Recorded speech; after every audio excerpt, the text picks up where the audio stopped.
Welcome back, everybody. We are back at the 2022 U.S. Capital Classics in China Open nighttime show. I'm Mallory Woods. This is Jackson Rudolph. We're back from our Underbelt show, and this is now the professional nighttime show. It's taken a couple years for this event to come back, but we're back and ready for it.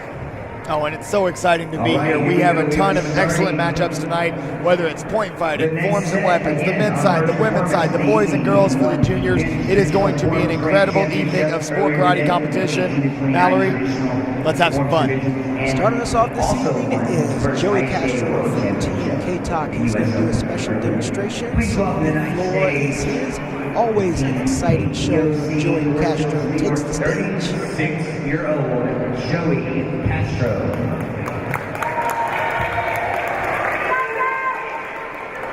Joey Castro, one of the great traditional kata performers of all time. He puts on such a show. You can see his passion for the martial arts pouring out through his kata. Always fun to watch. So intense, Joey, as he approaches the stage. I'll bow in. One thing I love about Joey is that even though he's up here tonight for a demonstration, he's already claimed the men's traditional forms overall grand championship, the highest honor in traditional forms in the men's division at this event. And he's going to perform with the same intensity that you would see if he was up against 4 or 5 of the world's best at the same time. This is Joey Castro. He is 100% all the time. You know what? I think that's a very accurate way to describe Joey. 100% all the time is definitely right as he begins his kata.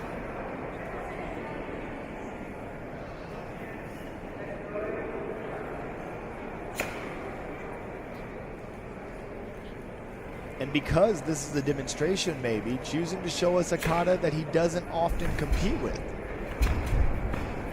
Unsu. You know, I just noticed that. You're absolutely correct.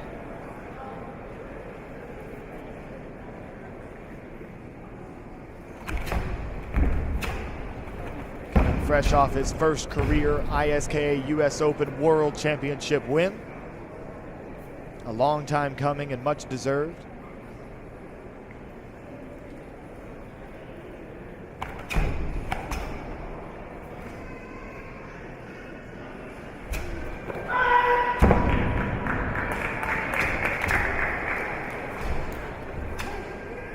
His grand championship, he would have been taking on the winners of the Korean traditional forms division, the Kenpo traditional forms division, the Chinese division, but his Japanese kata outdid them all. That is what brings him here tonight for this demonstration.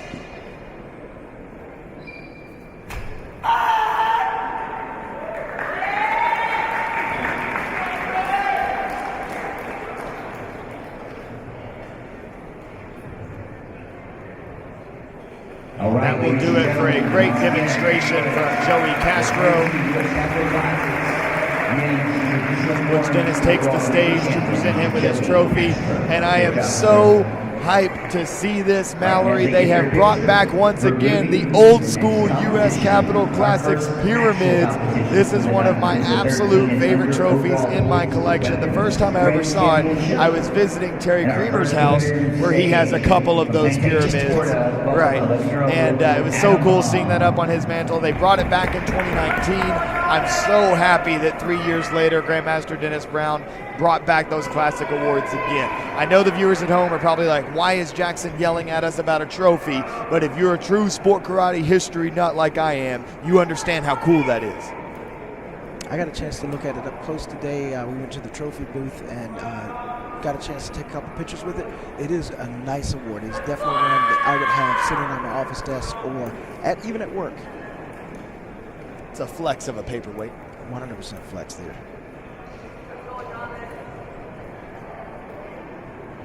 Taking the stage, our first junior competitor of the evening, Adamus Rajkovskas, representing Team AKA. They call him Atom Bomb.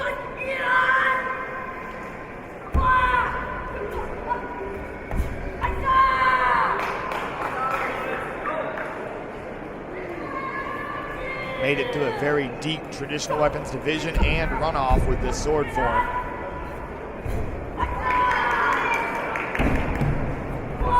Nice power behind his cuts, lots of intensity. We see him often on stage for a variety of divisions. He's good at traditional kata, CMX forms, and weapons. You never know what you're going to see the Atom Bomb on stage for, but he's probably going to deliver. And he has to be really flexible. You don't see a lot of competitors that can compete and win in traditional and also CMX. That just shows that the line of talent this young man has. A lot to be said for the versatility of a competitor in an age of specialization. It seems like all the top competitors nowadays specialize in their respective divisions. And maybe by the time he gets to the adult division, Adamus decides to do that as well. But right now, like he's doing and like so many others in that 13 under division are doing it all, fighting as well, right? We've got a lot of forms and weapons champions in 13 under category that also compete in the point fighting divisions. It's just really special to see the versatility of all these young athletes. That was my favorite part of Adamus's form right here. Very subtle, but the way that he takes one hand off the sword, throws the palm strike almost as if he's creating space, and then coming through with the cut. I love that part.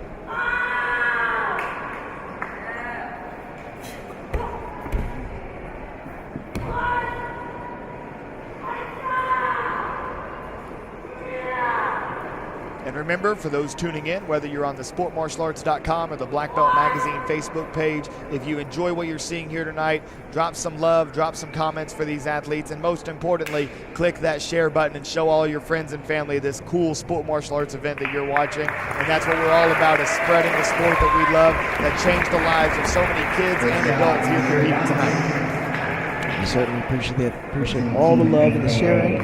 You know, share it to your friends, share it to your work friends. It's for a great conversation on Monday. Who knows, you might enroll, if you don't have your kids currently enrolled in the martial arts, this might encourage you to do so.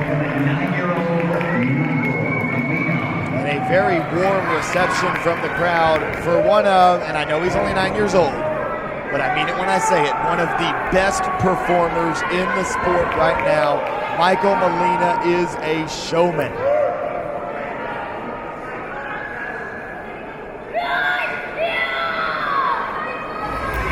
And you can see why before his music even starts.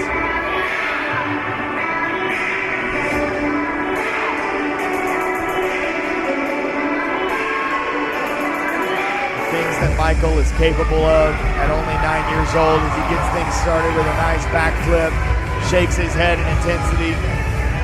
An unbelievable talent on stage right now representing Team Competitive Edge. I'm just still trying to get past it. He's just 9. Here's this big opening release combo. He recently upgraded this. Goes one spin this time, lands the punch, then goes to the catch. Beautiful extension on the punch before catching the bow. Comes a trick pass, cartwheel to the full. He nails it right into the thrust.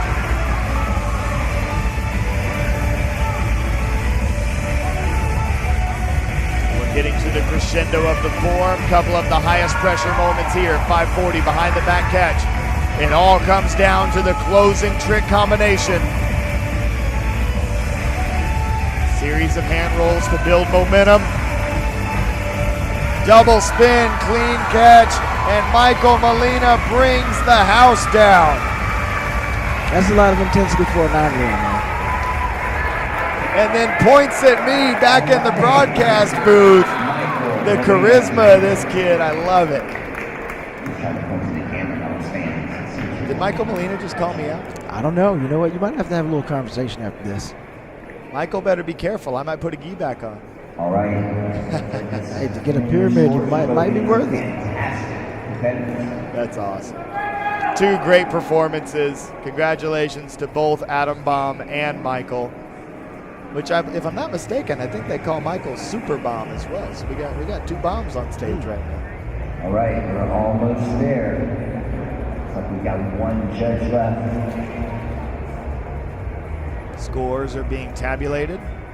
Both young competitors looking around, trying to figure out which scores are going where. They've got screens behind them. They're buddies. They compete all across the World Tour together. Tons of respect between these two. Your 13 under overall national weapons grand champion. And And you gotta love that, seeing Adamus give Michael that round of applause as he's named the winner. Michael pointing at Adamus in the photo op. That is the sportsmanship that martial arts is all about. Michael Molina, your overall grand champion. He wants to give the judges handshakes and high fives, but they're like, nah, get out of here, kid. I love it. I absolutely love both those kids. Beautiful display of martial arts, sportsmanship, and just athletic ability. That was a great division. The disciple of Kalman Choka, coming out of formerly known as Success Martial Arts Center, now Premier Martial Arts Lebanon, under the great Jason Warren, one of the great instructors in sport martial arts. This is Mr. Clean himself, Dawson Holt. Crowd bringing a bit of hype there for him.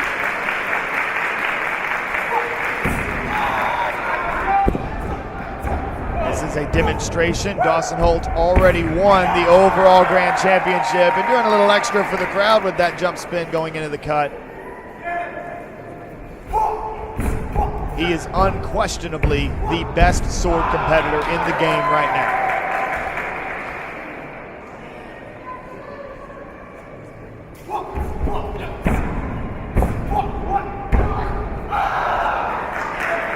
You can see why they call him Mr. Clean. He's got plenty of hair, but those cuts and stances are crispy clean. Part of that inaugural 2022 class of John Paul Mitchell members recently joining the team. One of the largest pickups in recent memory, and I could not be proud of this group. Dozens of overall grand championships since just April when they were added before the Ocean State Grand Nationals. That's a good, solid pickup.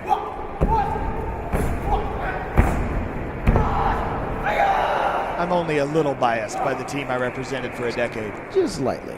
And coach.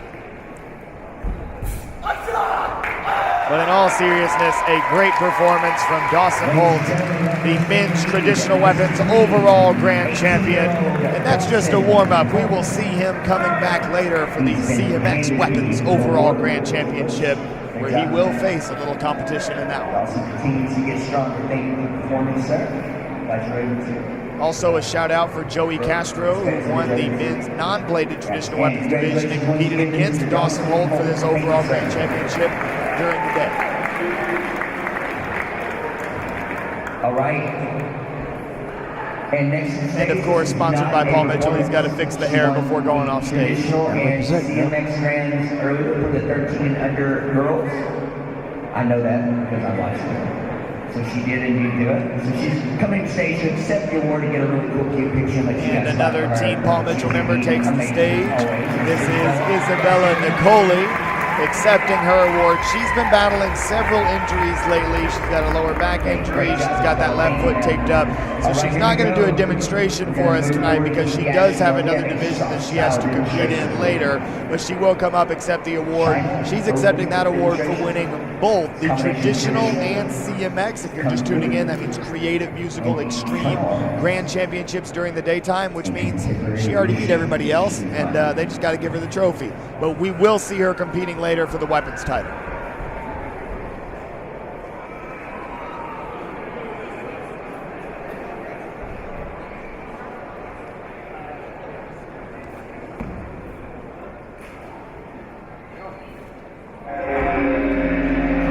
Stage right now, we've got a soft style demo. You know, this is really get a chance to really see up close the beauty of the soft style form and the soft style martial arts themselves. It's really elegant, very beautiful, always flowing or crashing. And that's one thing you gotta love about Grandmaster Dennis Brown, and this event in particular, the U.S. Campbell Classics and China Open, always taking those moments during the night show to celebrate these Kung Fu stylists and Chinese martial artists. Because in sport karate competition, you do see them make stage pretty frequently, but it's most certainly not the most dominant style of martial arts in competition. You really have to excel and be truly one of the world's best in order to reach this level. And so having this opportunity to showcase this talent is really special at this event.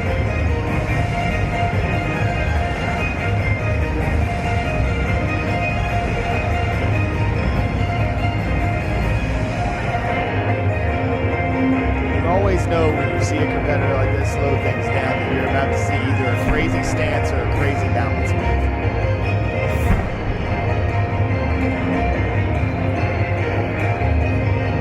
See a couple of beautiful stances from him already. Nice jumping front kick. Beautiful jump 360 crescent with the extra twist before dropping into the split. Made that look so easy, but that is such a high level of difficulty.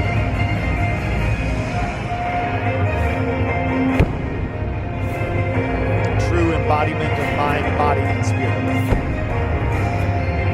Now, most people will see these smooth moves and everything in this soft style, but you may be missing those elbow strikes, those wrist strikes that come between this beater and movement. Maybe you're fascinated by the movement and then find yourself catching the wrong end of an elbow right there.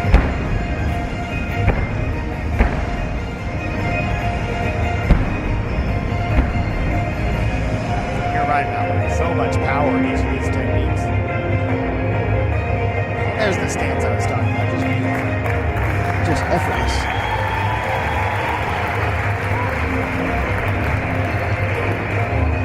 Now we have a couple of more experienced competitors taking the stage. And rocking it. Gotta love it. Experienced they may be, but I mean, look at the fluidity of the movements.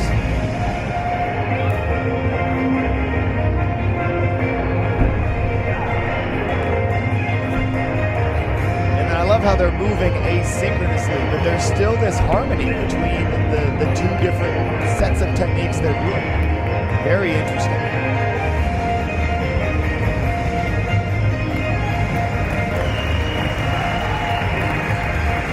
Weapons time. We're going to get that Chinese long spear.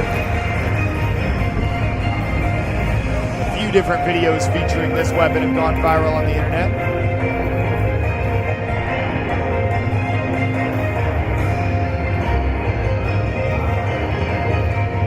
You would not want to be on the receiving end of one of those. No, definitely not. And don't forget, we're going to keep the that red scarf right at the end of this so you can keep track of that spear tip because it moves so quickly.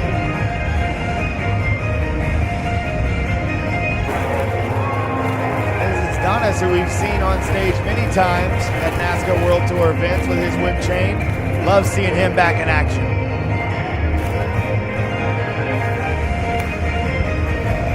Nice butterfly.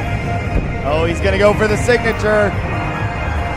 Twisting the whip chain underneath while he goes for what I can only call a butt bounce, but so much fun. The crowd always loves that.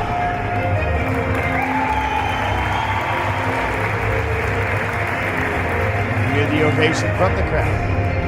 That move is always a crowd pleaser. Love it, love it, love it.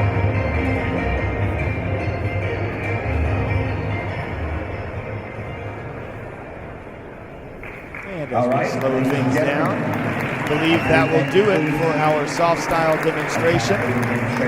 Several different styles of Kung Fu on display, forms and weapons. And what are some of the events coming up that you're really looking ahead for, Mallory? You know what, we've been talking about the previous show about the open weight finals, and of course there's, I do believe they ran team sparring off, but we've got the lightweight championship between Tyrese and Baylor Murphy, and the aforementioned Baylor Murphy against Cam Dawson for the open weight finals. That's going to be exciting to me. I looked at both men earlier today wondering what they're working on because they're both familiar with each other's styles. They've trained together. You know, it's really going to be, it could be a change into the guard tonight. We're going to see. We can only wait and find out what happens. It is certainly a case of the unstoppable force meets the immovable object, and nobody knows what is going to happen. That open weight final, Bailey Murphy, Cameron Dawson. Ladies and gentlemen, do not leave your screen. That is going to be a thriller. We have rolled right into our 18-over NASCAR overall Grand Champion Women's Forms, and up we have Lexi Barclay out from all the way from Ontario, Canada. Representing Team Revolution, often showing off her Chinese martial arts skills in the finals. I saw her mother earlier today. She said she made the, I think it was a 9-hour drive all by herself while Lexi slept. But I mean, if you're coming to come do this, you want all the rest you can get before coming on and putting on a performance like this. And that just one of the many sacrifices that the parents of these amazing athletes make in order to make their dreams come true at these World Tour events. You're absolutely right there. I don't think the parents get enough credit for being there for every practice, every shortcoming, every win, every loss, every drive, every setting up hotels and flights and everything. Parents really drive this sport. And as much perseverance as the competitors have to have, the parents have to have just as much to stay with it, continue making those sacrifices, and help these athletes live out their dreams. As Lexi runs a beautiful routine to get things started in this women's division. Also, if you're in the house and you're a competitor in the nighttime show, you've not checked in, please go to the far side of the stage and do so now. Next up, Team Victory, Elbridge, Maryland, 20-year-old Caitlin Vaughn. And from right up the road in Elbridge, Maryland, representing Caitlin Vaughn, 20 years old, representing Team Victory.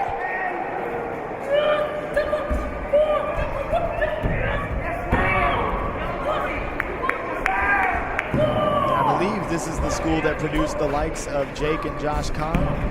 I believe you're right in that as well. Two names very familiar to the stage here at the U.S. Capitol Classics and all over the NASCAR World Tour. Now we see that nice single leg kicking combination. Little stumble there in between the kicks, but she recovers nicely. Interesting decision to go for the CMX style routine without using any music.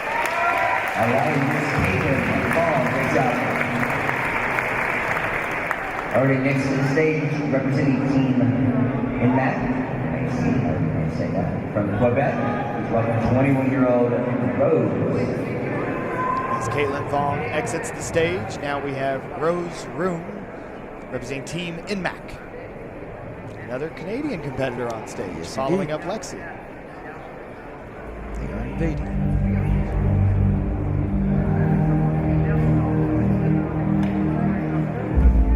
Interestingly, we saw Caitlin choose to go with the CMX form without the music, and now we have Rose going for the traditional kata with the music. Good switch up if you ask me.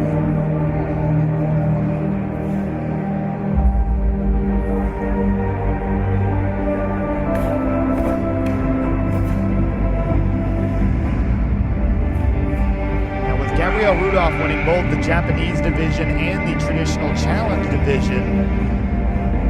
I believe Rose is doing what is going to be considered a Kempo form here. Lots of different ways for traditional competitors to find their way on stage. This is just one of them.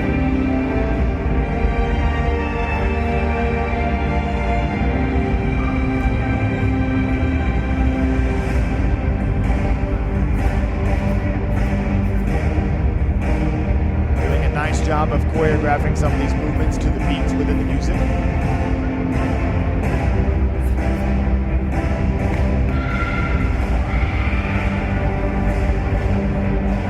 Rose has a number of influences on her traditional background. Of course, the coach of Team NMAC, Mike Politi, as well as in the past she's trained with Robert Young out of the Kinsekan Dojo in Miami. She's also trained with the Liker family, Jared and Becca. So a very diverse background in her traditional training from a lot of people who certainly know what they're talking about. That's one of the great things about getting out here in the open circuit, competing, you meet so many people. You get a chance to train with a variety of people that only will help make you a better competitor.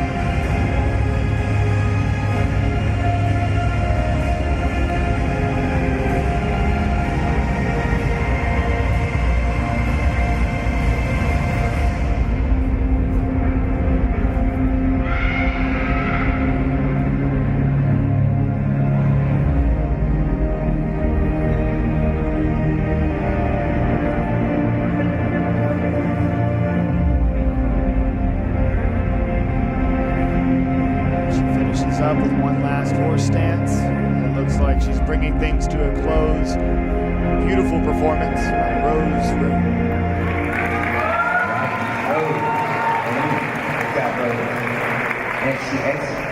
Our next competitor coming up from Team AKA out of Bethel, Connecticut.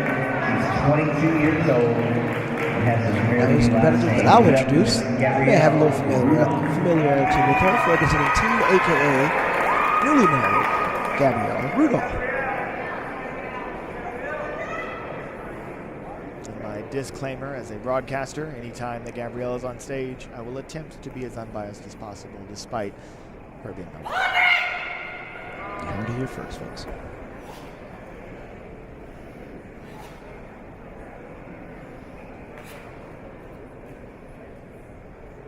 Gabrielle trains exclusively out of the Kenseikan Dojo in Miami for her Japanese forms. Using her Japanese style kata, she won 3 different divisions: the musical forms, the traditional challenge, and the Japanese Okinawan division. And she also used her Korean background, starting in the Jun-Ri curriculum and now training privately with Jeff Doss to win the Korean division.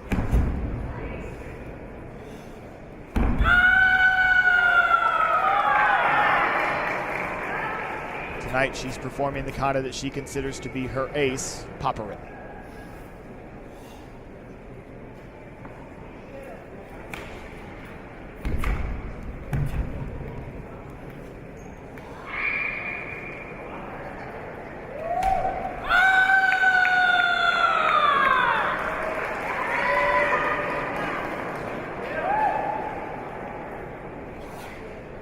Gabrielle looking very strong so far.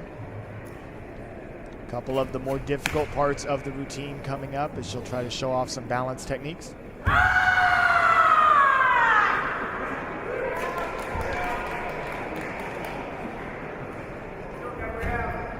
Coming off of her first career ISKA World Championship at the US Open just a few weeks ago.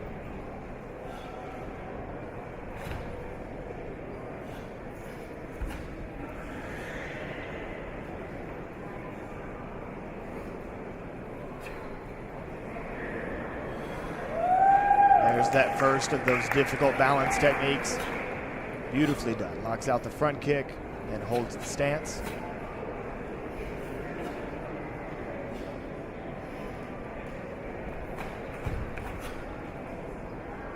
Here's that second balance technique.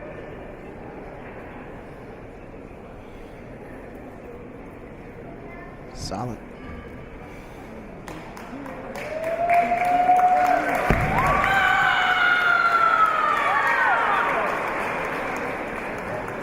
Heart rate can decrease just a little bit.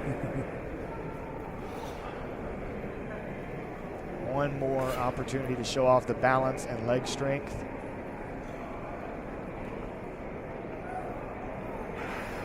Beautifully done. A few more poses and that will close out what I consider to be a beautiful routine by a beautiful woman, my wife, Gabrielle Rudolph.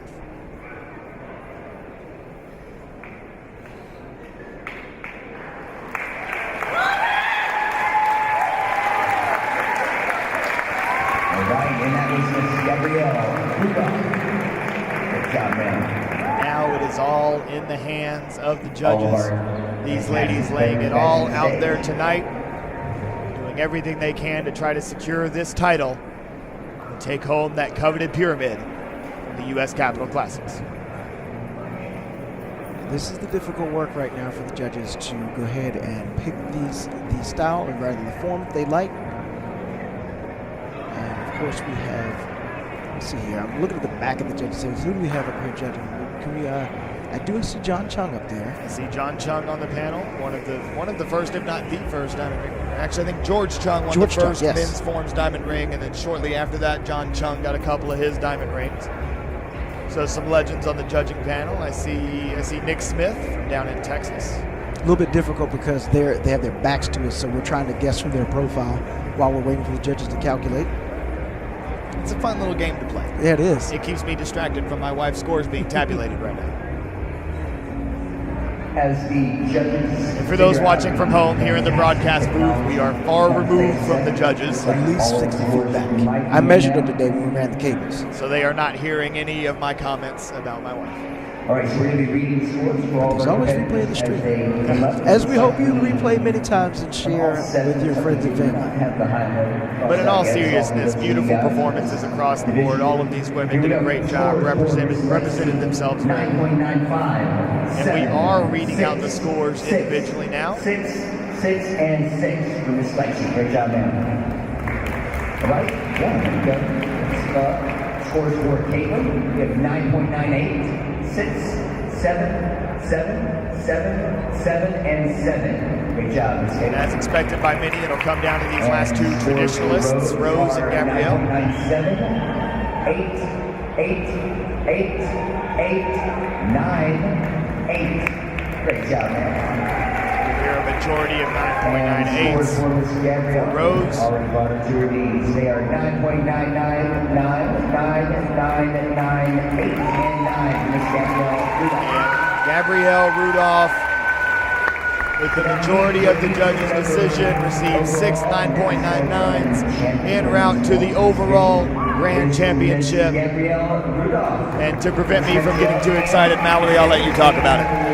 It was an absolutely impressive performance by Gabrielle. You know what? Looks like we only had 9.98 given by one judge. The rest were 9.9. Really fair. This is Jackson Rudolph is on deck with Bailey Murphy versus Cameron Dawson. The judges were fighting up on stage. She actually asked me to wear my belt tonight in her competition. So Gabrielle was wearing my belt, which was pretty cool. And so when she won, she lifted her fist in the air in my signature celebration. So thank you for that, babe. Appreciate it. And cool moment there for us. But now, Mallory, let's focus on these fighters, man. I cannot wait. There we go. Now you can relax. Now you can relax. We've got Cam Dawson from representing Maryland's Austin Taekwondo. Right up the road in Columbia, Maryland is Cameron Dawson. And he'll be facing Bailey Murphy of Team Straight Up. Bailey is a native of Connecticut, if I remember right, also on a track scholarship in college. This young man does it all. Bailey Murphy is a football star, track star, and a martial arts athlete. He is one of the most athletic and fast fighters that you will see out here these days, but he faces a very game opponent that is as fast, but a whole lot bigger than him in Cameron Dawson. And this is a clash of titans. According to the Black Belt Magazine World Rankings for Sport Karate, Cameron Dawson, the #1 ranked heavyweight in the world with 2 NASCA overall grand championships this season. Bailey Murphy, the #1 ranked lightweight point fighter in the world. This is the David versus Goliath. This is 2 of the absolute best in the world. This is a super fight. You know what? And if I'm scouting this right now, if I were to take the approach from Bailey Murphy's point of view right now, I'm going to definitely utilize my speed, cut angles, let Cam commit to the fakes that I'm throwing, and try to counter on those mistakes. From the Dawson side of the house, Cameron Dawson needs to be a bully. He needs to bully around the lightweight Bailey Murphy in this, barrage him with techniques, keep him guessing, and run up the score quick so that you can now play a little bit more relaxed defense. Not a shell defense, not relying totally on the score, but a relaxed defense, waiting on Bailey to commit and then countering off of that. Let's see if those 2 plans will be acted by either gentleman on the stage tonight in their path to victory. And you're exactly right. I'll quote something that I've heard Paul Mitchell fighting coach Damon Gilbert say many times to heavyweights. If you want to win against a lightweight, go be a heavyweight. Fight like a heavyweight. Exactly to your point, he's got to be the bully to get the advantage here. You're exactly right. Damon Gilbert would know something about being the bully as the coach of the fighting John Paul Mitchell, a former teammate of mine myself.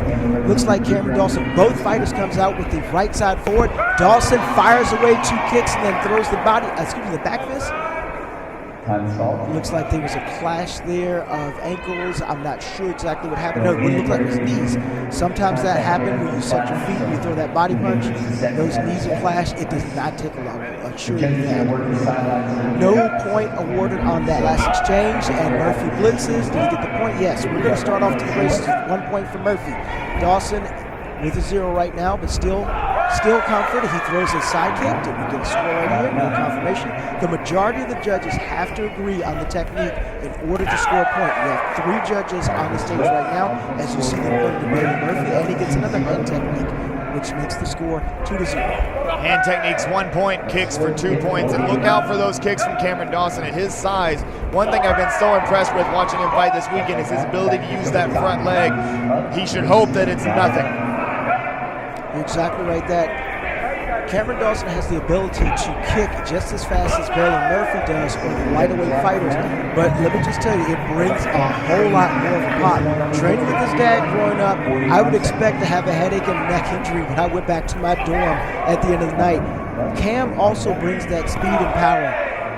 And let's see here, after that last exchange, it's still 3-1 Murphy. 33 seconds to go. Look at the movement of Bailey Murphy. It's one of the things that makes it difficult once he gets a lead on you, is that he's so hard to hit. It's really like trying to catch chickens, as they, to use a Rocky reference. It's really hard because he moves so quick and he's so precise. He's not running them, he's just moving. And you notice the counterattacks will lose. It is 4-2, 9 seconds to go. Cameron needs to kick to tie this up. Looks like Murphy blitzes forward. He's going to get a back fist, and it's 5-2 right now with 1 second to go. There's time. And what a great fight between these two. A chess match through and through. Bailey Murphy using his movement and speed, taking advantage of his opportunities to take off. He got the lead. He used the movement to stay away from those ever so scary attacks of Cameron Dawson. And Bailey Murphy is your open weight champion, but we have not seen the last of him tonight. We certainly have not. He'll be back to face Tyreek Benz later on tonight. We'll see, Tyreek Saint, I beg your pardon on that, who will be there, and that's going to be another lightweight fighter, so don't blink, get your slow motion machines ready because you will need them. All right, and we're going to continue with some fights and drop it down in 8. Bailey Murphy, unquestionably one of the best in the world. I was talking to his coach, Joe Greenhall, earlier this weekend.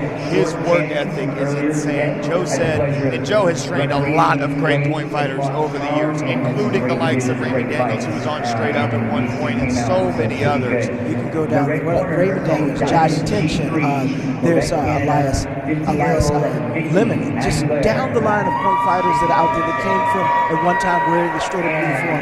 And as you were mentioning, his work ethic. And Joe was saying about the training sessions that he puts Bailey through, and they're as tough as the training sessions that he's put any of his fighters through over the years. And he says that Bailey will just stand there and say, more. Give me more. And he is addicted to this game. He is a master of this game. And it is such a pleasure to watch Bailey Murphy go to work, especially against someone else who's a master of the craft like Cameron Dawson. But now we got some Lady Warriors on stage to check out. All right, we're in the 14 to 15-year-old black belt tall versus short sparring finals. We have to our left in the diamond black G3 uniform, Vicky Aguilar, and she is facing... Sophia has been a successful fighter all year long, has been recognized by Black Belt Magazine in their junior point fighter rankings, which because of the tall and short split and all of that, they just kind of recognize a list of athletes. But Pia has been on that list for most, if not all of them. 2-0 right now. There's a blitz, but it looks like Pia had that well scouted and countered with that body punch, rather to the head though. Beautiful defensive reverse punch there, thrown at the perfect time to catch the opponent. And if you can notice the flexibility that Pia has, your opponent can kick, but she can bring those long legs over with that axe kick and go over that kick and still score. It's now 4-0, 46 seconds to go after another hand attack. Are we going to get a confirmation score? No, but it's still 4-0. And if you notice, one thing that Pia is doing as strategy, she's staying way far away. If you can look in the center of the ring right now, you've got that big red square. That's where your opponents need to start at. But she is giving herself space, forcing her opponent to kind of chase her so she can set up counters like that. But this time, it looks like her opponent did sneak in and score a point. It's now 4-1. Notice she's standing way back, making sure that her opponent comes to her, and she has the commanding lead right now, 3 points. Not insurmountable, but certainly commanding to have a 3-point lead.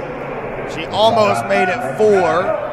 Judge couldn't agree on that. I will tell you, you didn't get the point, but it still didn't tickle. I'll tell you right that.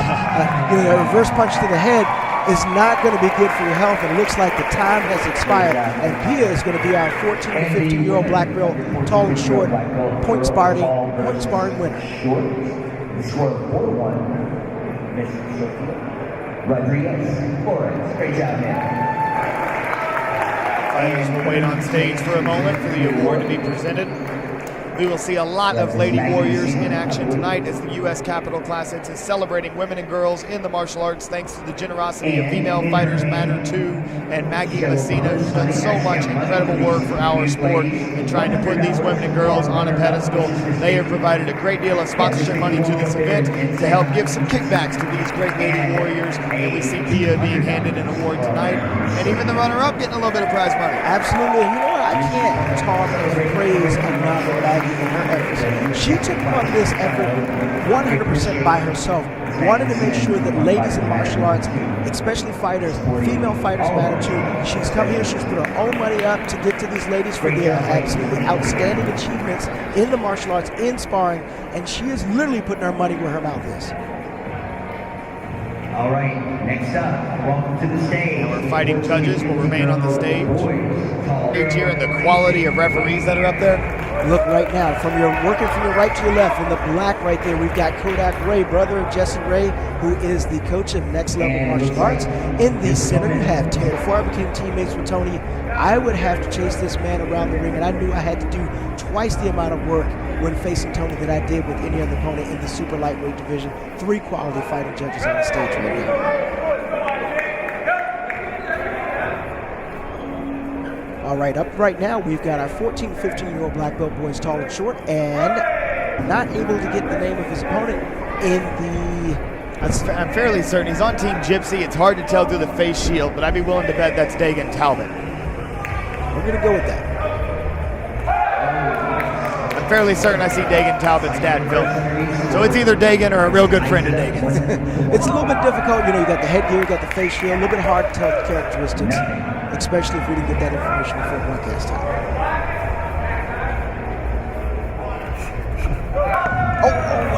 Exit, quick exit off the stage, but you know what? This young man pops up, gives the thumbs up, and ready to go again. Right into Joey Perry, if you heard, it hit the mic. And he comes right back with the blitz and says, fall off the stage, don't bother me any.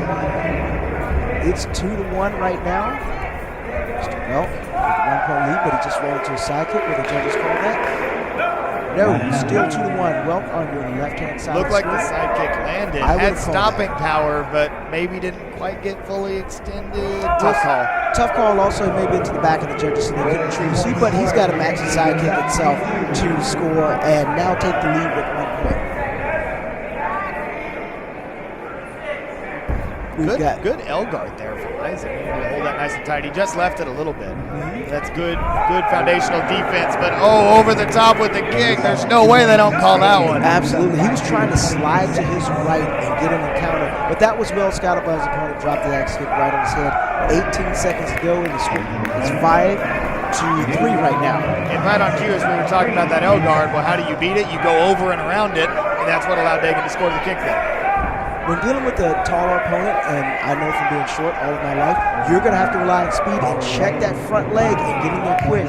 This time, unfortunately, Mr. Welk did not transition between that kick and then the blitz to follow up. And Dagan Talbot, as it fills in. We get confirmation from Joey Perry. And it filled right on in. I'm glad I could recognize him through that face shield and also just the way he fights. I mean, he's somebody who's always been in the Grand Championship for this division throughout this year and even in a couple of years prior. Very, very talented young fighter and a tough kid as well. I've actually trained him in bow before, but it's becoming clear as he continues to train in fighting. This is his bread and butter right there. He's got a good bow form, too. Hey, there you go. Hey, shout out that I think this was Lona Kira for the hat to mat action for a great system that we used all day today at the Capital Classics.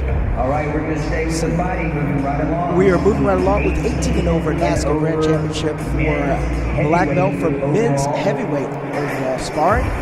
And we're going to have 23-year-old Christian Rodriguez versus 31-year-old Brian Rodriguez. Brian Rodriguez going through, in some ways, a renaissance in his career right now, even at 31. But now, in the middle of this season, we have seen him reemerge as a very consistent top heavyweight on the NASCAR circuit. Both fighters are from Florida. Brian, originally from Venezuela, is now representing Team Diamond. We found that out this weekend. A little bit of a surprise for myself. And Christian representing the always well-represented team legend led by Tony Asami. These guys travel as a family, and where you find one, you will find all. Look out for those red hoodies that say Team Legend, and just know even if you score in their fighter, he's got a bigger cheering section than you. Or if not a bigger cheering section, they got a louder cheering section. So you really got to do some work to be Team Legend. And Christian Rivas with the red accents on his uniform, and Brian Rodriguez with the green accents on his uniform. Look for the blitz of Christian Rivas. He loves to live behind that blitz. That is his key to victory. If he's landing his blitz effectively, there's a good chance he's going to win. If Brian's able to neutralize it, Brian has a good chance to get the win. Watch for the kicks of Brian. Also the counter kicks. He loves that jump reverse side kick to get you running to it, which is worth a little bit more points as Brian opens up with a body punch, leading 1-0 right now. Especially if Brian's able to land one of those jump spinning kicks to the head, that'd be a 3-pointer instead of 2. I think that'll bring that crowd to its feet if that does happen. Both fighters coming out in the southpaw stance, right side forward. A little bit of movement right there as they inch closer to each other. Most of you may not recognize that, know what's going on. And look at how Christian is consistently changing the pace of his bounce ever so slightly, using little fakes, and it's all to set up that blitz that he just scored with. See those movements, that little shuttle back and forth, is all set up for that blitz. But this time Brian had it well scouted. He leads 2-1, and I apologize, update, it is 2-2, tied all up. Very evenly matched outright. Those body punches will not get you any scores, but I'll tell you, they will make you sore. This time, Christian a little bit ahead of the game and takes the lead by Brian for about 1 point. It has 30 seconds left in this this one-round match. Brian with a good fake, freezing Christian right there, and then countering, bringing the score back up to a tie 3-3. You're exactly right. That hesitation caused Christian to have second thoughts about that defensive jump back fist. Brian capitalized, but here's Christian right back. Back and forth we go with this fight. Rodriguez up 4-3. A lot of times, instead of just go, you want to break the rhythm, you want to change the rhythm. And this time a fade back fist, and yes, we're tied 4-4, 6 seconds to go. Now you have to make a decision. Do you try to go for something, or you wait? And Christian went ahead and pulled the trigger at the buzzer and wins. What an exciting finish, and you hear the Team Legend faithful. It looks like, I did think that you have to win by 2. Well, it's also the overall, so 2 rounds. Yes, you're right. You're absolutely right on that. So Christian takes a 1-point lead into round 2, where the finals will get. Team Legend just got you too excited. That's all it was. That's all it was. Listen, I was going along with the crowd. I heard the yell. I wanted just to be a part. You know, I got FOMO. I just wanted to be there with them. But hey, you know what? Go ahead and take that 1-point lead into round 2 as Brian and both Christian take a minute, get a little bit of water break, get some words from Coach Tony Asami. Brian is there listening to Coach Sam. He's always coming up with a plan. Looks like both fighters have been called back to the center of the ring right now. Terry Craven leads both fighters in. They touch gloves, and we're ready for round 2. And always a big moment. That buzzer beater is significant. So often we'll see fighters just kind of be like, okay, we'll bounce out the last 5 seconds of a round. But for Christian to be able to capitalize and get that point there, that could be the difference in this match that is now tied. And now Christian has a 1-point advantage. And you know what? You have to think about it. Oh, beautiful fadeaway back fist. Did you see the way he hung in the air and still dropped that back fist down there? Christian with a 2-point lead, 7-5, and he extended into a 3-point lead, 8-5. But momentum is real. Christian starting to pull the momentum his way. But one thing I will tell you, momentum is not loyal, but Christian still keeps it on the side with that hook punch. The fadeaway front hand hook, that was crazy. 9-5 right now. And the reverse punch. Rivas is on fire. Brian's got a lot to do in a minute, 17 seconds. It's still possible. You got to change the game. You need a big score to stop all the momentum. And that hammer fist might have done it, but no, the judges go for Christian. It's 11-5. It's hard to stop momentum. You're exactly right. Brian needs a big technique here. He needs hard contact. That little back fist, even though it is landing, Christian's length is getting there first, and Brian's not going to be able to get those calls. Believe it or not, we still have 50 seconds left in this match as Brian gets 1 point, making it 12-6. He's down by 2. Did he get the double kick? Did he get it? No. The point goes to Christian, and it's 13-6. Brian needs a good stop, maybe a hard side kick, slow Christian down a little bit as he gets another point, 13-7.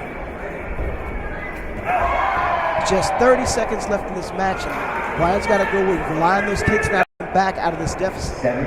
It's only 3 kicks. It's a long way, but it's not impossible. Well, you know, the bad thing about that is Brian knows that, but Christian knows it as well as he stays behind that back fist. Now, there's one of those kicks. To kick in. 14-8, but only 7 seconds to go. This may be too little, too late at this point. And it's all academic right now. There's 2 seconds left, and the last seconds click off the clock, making our 2022 winner for men's heavyweight, Christian Rivas from Team Legend. Christian Rivas revitalized himself in the second round, going on a massive run. All the momentum swinging in his favor. So Christian Rivas in the second round, and he deserves to celebrate on stage as he hears the roars from the Venezuela faithful in the crowd. A lot of action that last match, man.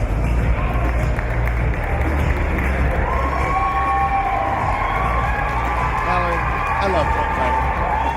Hey, look, if you can't get excited about this, you're a checker plus. You're not living. All right, congratulations. Incredible match. Our heavyweight overall grand champion, Christian Rivas, leaving the stage.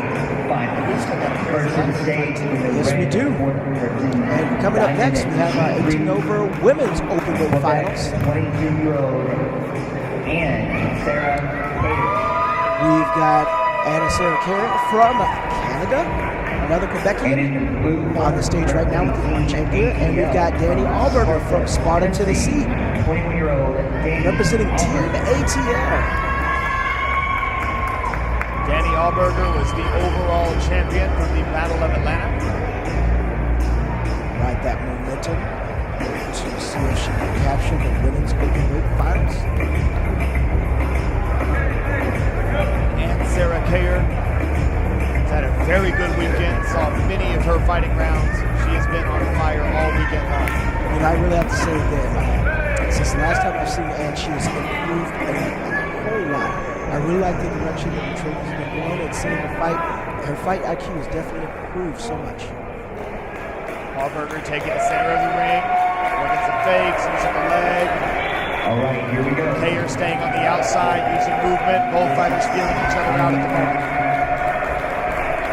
Punch the score.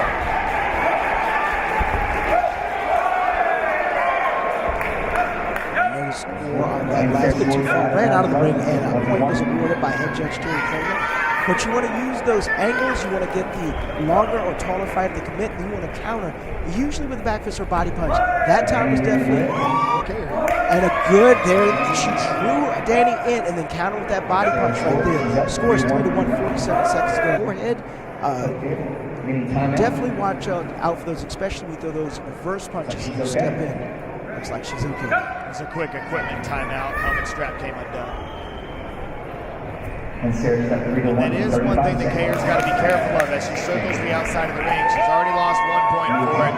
If she steps out of bounds without being actively engaged in the clash, then she could lose a point for that to Allberger. 24 seconds to go, 4-1, and it's leading. And she's doing for says, I've got nothing to call, so it's still 4-1. Now Danny's pressing forward. Almost time for an axe kick. She and almost got that axe kick up as the fighters get tangled up a little bit. Reset back to center, see if the judges have any call. That would have been the perfect time for that axe kick. She had it up and ready, setting the trap for Danny to come in. It just did not work out. And time has expired, and it looks like that Ann is going to win this open weight final for the 2022 U.S. Capital Classic China Open. Congratulations to her. Very well done. Like I said, she's been on fire all weekend long, fighting very well in the fighting division, obviously through the open weight to get to this final. And much to the delight of Coach Sam Gagnon, she wins the open weight title for tonight. Congratulations to her. Well done. Pose for a photo opportunity. All right, and next up to the stage will be the men. And one thing that I'd love to watch over the course of this NASCA season is we are seeing the women's point fighting divisions get deeper and deeper with every tournament. Everybody knows the top dogs in the division, Morgan Plowden, Katana Everett, but seeing some of these other contenders like these two Lady Warriors, fighters like Jimena Rivera, fighters like Cassandra De La Morena from Team Legend, seeing all of these great female fighters coming out of the woodwork and proving themselves in these World Tour events has been really special to watch. You're absolutely right about that. I do love the different the different fighters that we see, we don't get the same old thing all the time, and it gives room and growth for these ladies to get their brand and also make improvements.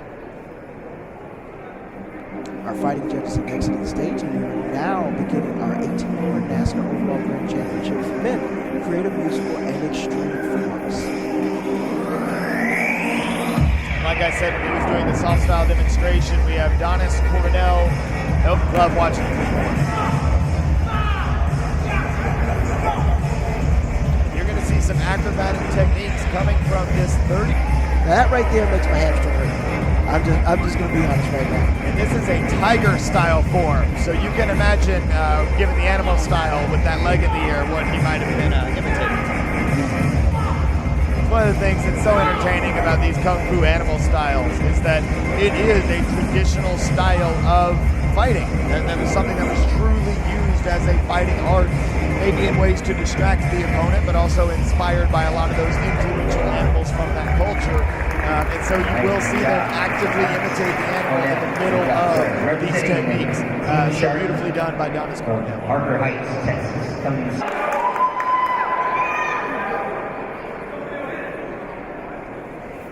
Now we have Leo Gamboa representing Team Shark. And if I'm not mistaken, this may be his first appearance in the NASCAR Overall Grand Championship Finals.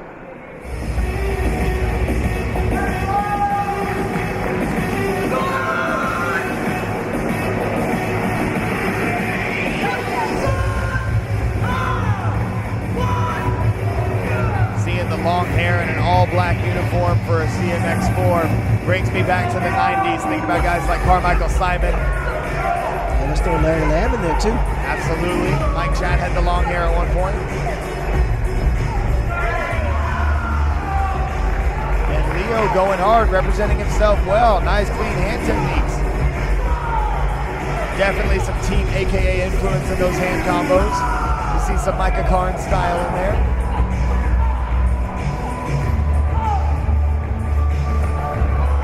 Split kick to the knee, pops up into the double knife hand. Nice traditional look. You love to see it.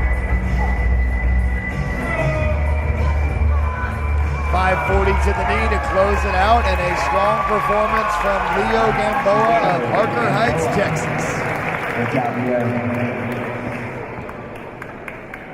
All right, next to the stage from Team Infinity. Also, somebody sport has got something going on. I don't know what's up down there. 18-year-old. Now, although this is the Creative Musical Extreme Forms Grand Championship, musical means that you can take a traditional routine, put music to it, and then perform it for this division, and it's exactly what Diego Rodriguez Flores is doing, otherwise known as DG.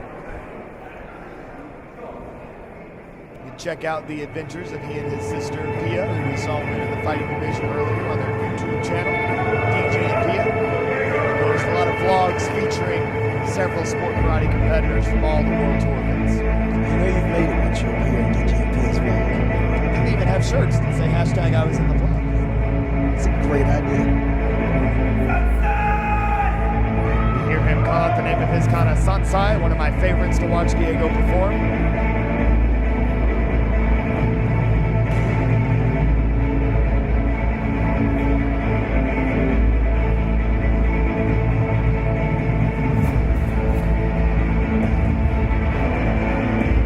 Another traditionalist training out of the Kinsekan Dojo in Miami. Professionally, he represents Team Infinity. Head coached formerly by Mike Welch, now by Joseph Bine. Mike Welch, of course, still involved in the program. Of course he is.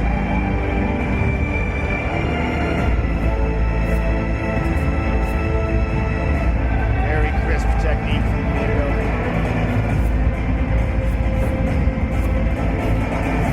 My favorite parts of the routine coming up. Nice and slow with the knife hands.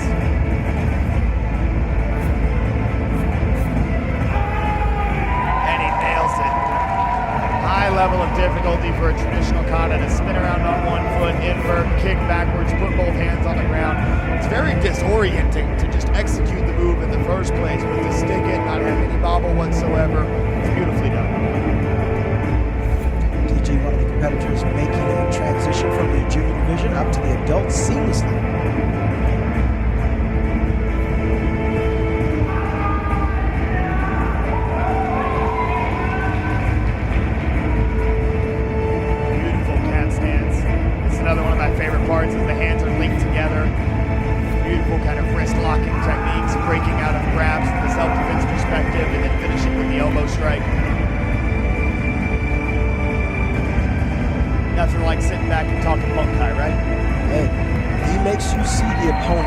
this kind.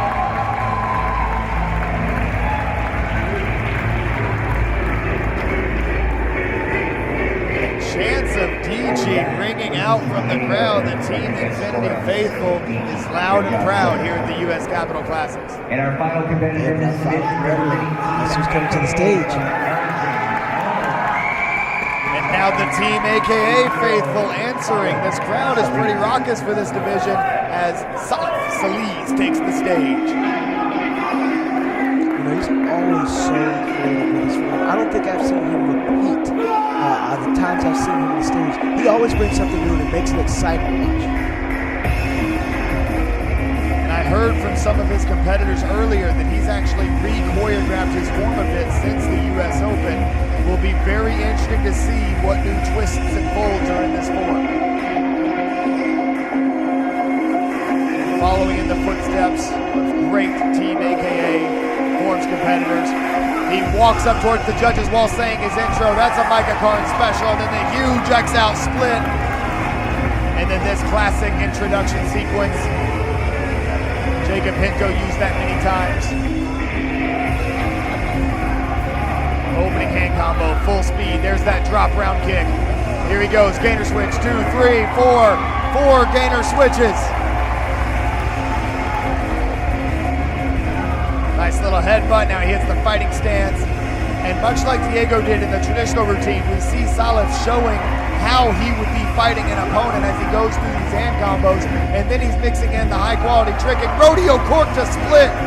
That was wild. Rodeo cork, meaning that he performed a full corkscrew, backflip off one foot with a full twist. Now he's mixing in some wushu.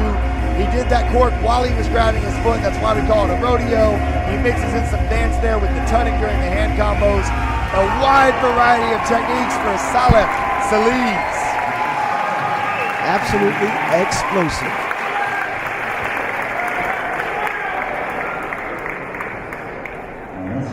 Great division between these 4 athletes. Will likely come down to a battle between the traditional and the extreme. With DG, Salih. Putting those sports in. What a variety. Chinese, traditional Japanese. This is not a division that I would feel safe placing bets on. No. Unless you like really playing fast and loose with your money. But you know what? There's a casino up the street for that. If you don't. Got one judge.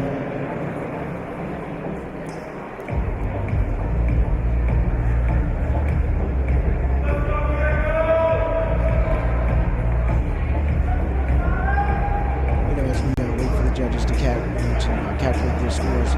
We're in the age of next-gen stats like we see with the NFL. They've got sensors all on the balls and the way people run and checking things out. I think we need that in martial arts. We need to know how much rotational twist we get on certain moves like that we just saw, or the power that comes from those power moves we see out there. It would be an interesting stat to have on the screen. One thing that's very interesting, and maybe this is just the medical student inside of me saying this, but I've had buddies and even I've trained with heart rate monitors a few times. And what these guys do in school karate, this is a script. The height of the heart rate in the middle of some of these, especially the extreme performances, is insane. And then I talk about it being a sprint to the extreme performances, but almost it feels like a marathon for some of these traditional competitors that really a test of endurance, both muscular and cardiovascular. These are world-class athletes on stage. I hear a lot of eights being echoed for Diego, which means it seems with the roars of the AKA faithful that Salih is going to take home the overall Grand Championship, and deservedly so. What a great men's forms final. Salih, great job, sir.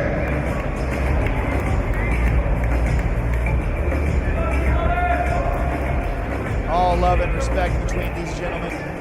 Great job, guys. Solid guys as well as some judges. You really do have a camaraderie with people that you share the stage with once a month, twice a month. The tournaments overlap, and there's just so much cheering going on and encouragement. You want to win. Everybody on that stage wants to win, but you see the camaraderie, the sportsmanship, the Bushido, everything that is on display at the U.S. Classics and all other tournaments that are on.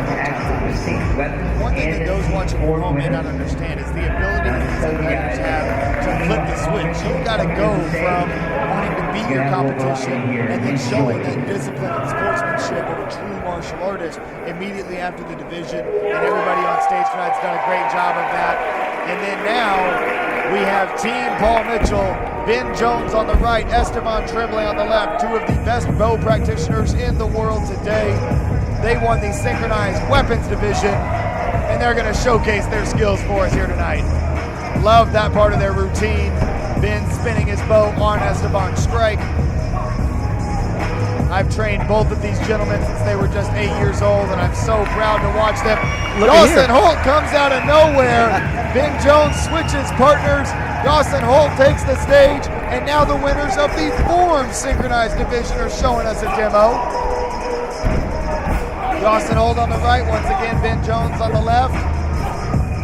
Mixing together influence from the likes of Marcel Jones and Calvin Choka, as well as Matt Indig and Daniel Sterling, Steve Tirada and Rudy Raynon. These guys following in the footsteps of many great forms, synchronized teams in the past, many of them wearing the Paul Mitchell black and white. I really need to look at that replay because Dawson came out of nowhere. He manifested himself on stage. A strong performance from all three of these gentlemen. All three of them acquisitions with that pickup of 5 players at the same time. Also Samuel Diaz in that pickup. The timing of that was all so close together. Samuel Diaz was added to the roster, and then they waited on the public announcement because they were like, wait a minute, we got 5 more of these guys coming. And so then the next 5 were picked up, including these 3 gentlemen, as well as Isabella Nicoli and Avery Presley. And having them on the team has been so much fun. And obviously with them getting wins like that in the synchronized division, they're getting the job done. So far, it's been a great night. We've just hit the ground running. We started off with some, that great opening form by Joey Castro. Then we went into some Okada, and then all that fighting division, and we get to catch our breath a little bit with this. Looks like we're going to go to the U.S. Capital Classics and awards and recognition. So we're waiting for, I do believe, Master Brown to take the center stage. He likes to always pay back for those that have helped him make this event that's been around for so long a great success. And that's one thing that's so great about this night show in particular that we're sitting at watching right now is a lot of times night shows, they kind of have their hills and valleys, right? The really exciting moments, and then we're still seeing some good martial arts. But tonight, we've been on the edge of our seat all night long. Forms, weapons, fighting, doesn't matter. Every single division has been exciting. Every demonstration has been exciting. We just saw Dawson Holt literally do a magic trick and come out of nowhere. So we're seeing things tonight. There was a fire alarm earlier during the pre-show. This is unprecedented. Oh, absolutely. We worked our way through 2 fire alarms. Let's just hope we're not a third. Let's just hope it's not a third. But still, we appreciate everybody watching tonight. We love it if you share the stream, drop some comments, drop a like. We're here for you. And of course, it's good to be back after a couple of years. The Capital Classic missing for the coronavirus, of course. Everybody I know in the DMV area who you now are a resident of, welcome to DC. Even though it's a year late, but still, welcome to DC with your new pride. It's great to have this tournament back so we can showcase talent, not only local to the area, but of course we have people from all across the world, and of course, the islands coming and competing as well, as we saw so many competitors in the underbelt division. Absolutely. And that's one thing that's crazy that I'm realizing about the DC area is how much martial arts talent is concentrated right here. We already mentioned they're going to be in the DMV. And then obviously you go throughout history, you got guys like yourself, you got John Chung from the area. There's so many martial arts legends. Let's not forget John Valera from Virginia, right? And you could probably add some more to the list. We got Charlie Lee. We got... let's go down this. We got Charlie, we got Dennis Brown, we got to add in almost the entire DKT Force 1 team. Watch Driver be a member of when I was first coming up. There's multiple people out there. You mentioned John Valera. Interesting fact. I fought John Valera in my first black belt tournament as a black belt, and it was his first tournament as an adult. Fought John Valera. Fought John Valera. Because most watching from home know John Valera for the combos and the extreme forms. Tell us about that. Well, you know what? John Valera is as tough as he is in his kata. I remember he threw a hook kick, hit me in the back of my head. I felt the shot go completely down my spine. But, he took his talent to Hollywood and is out there making great stunts and doing and choreographing and John Wick and everything else.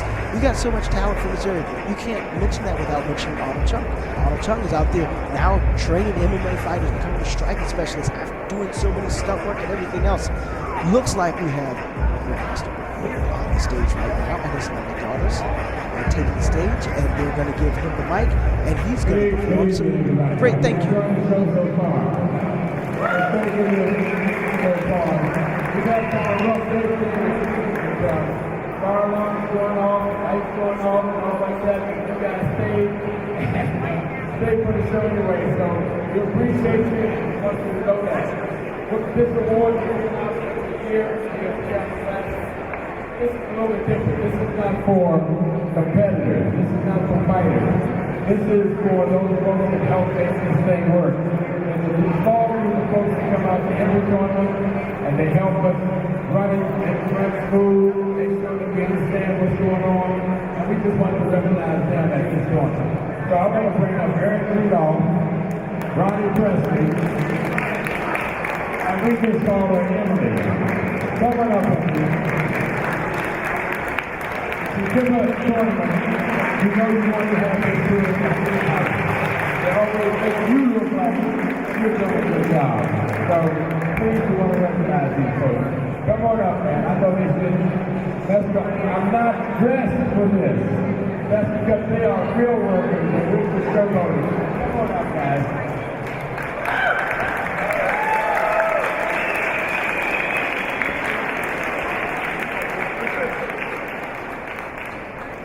Every year you guys come here thinking Master Brown runs an amazing tournament.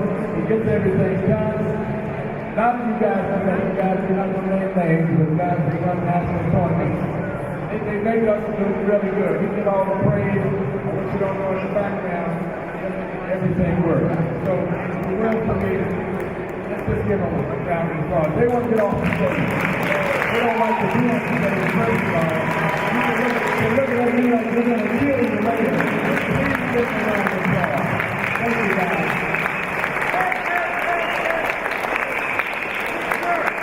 Now this is going to be hard to do. Get them to take a picture. Come on up, guys. Get them to actually take a picture. Come out of the dark into the light.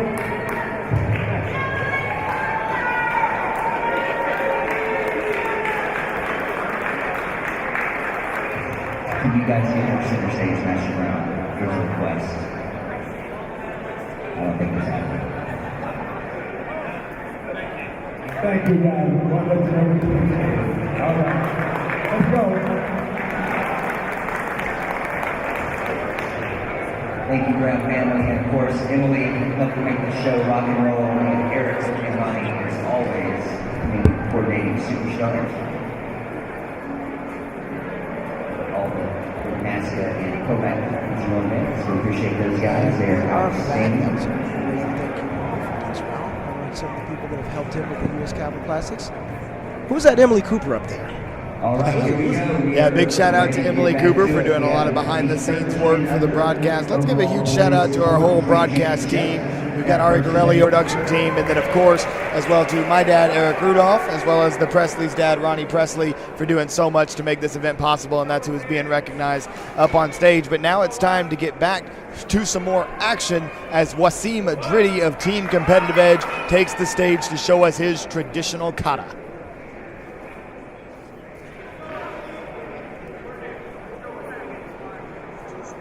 Now, we were introduced, at least myself, I was introduced to Wasim through our virtual tour that we did the 2 years that we had the coronavirus going on. And Wasim's, he showed up and said, hey, I'm going to try one of these live tournaments, and gets out there and wins, consistently wins, and ends up getting picked up on the team. Truly a success story from the virtual tour that we had. Oh yeah, Wasim's story is a crazy one because I first found out about him from the Tremblay family because he was kind of just floating around in Canada training himself and doing the virtual tour. And then their families wound up meeting each other, and the Tremblays said, well, hey, we've got a school and we do sport karate. Why don't you come train with us? You're awesome. And they've been helping develop him and everything, and now seeing him able to win so many different divisions. We've seen him on stage for CMX forms, of course, traditional forms. Back at the Warrior Cup, he was on stage for traditional weapons and won the overall grand championship with that form at the Warrior Cup, one of the most prestigious tournaments on the tour. So Wasim has really caught fire, and then, of course, when the Tremblays told the Competitive Edge coaching staff about his talent and his abilities, he was a no-brainer for us. Another great example how meeting people that you train with and it leads to another path and, you know, different training partners and more knowledge and more experience for competitors. It's been great.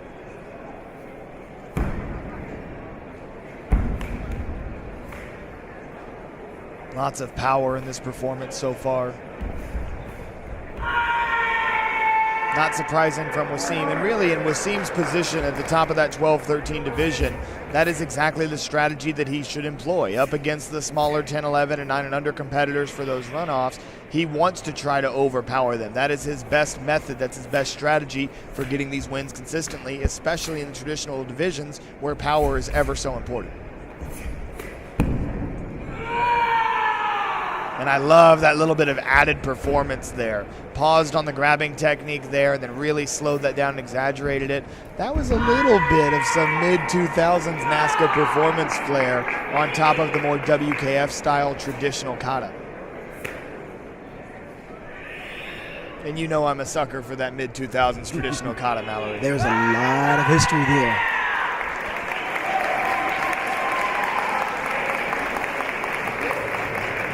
So Wasim looked amazing, but he has a tall task going up against one of the best in the world in this division. Out of San Diego, California, and Team Freestyle, Judah Sagawa. As Judah walks up to the stage, I really got to take a moment to really just give a tip of the hat to those West Coast competitors. Most of the competitions, with the exception of the Great Compete Nationals, are out on the East Coast.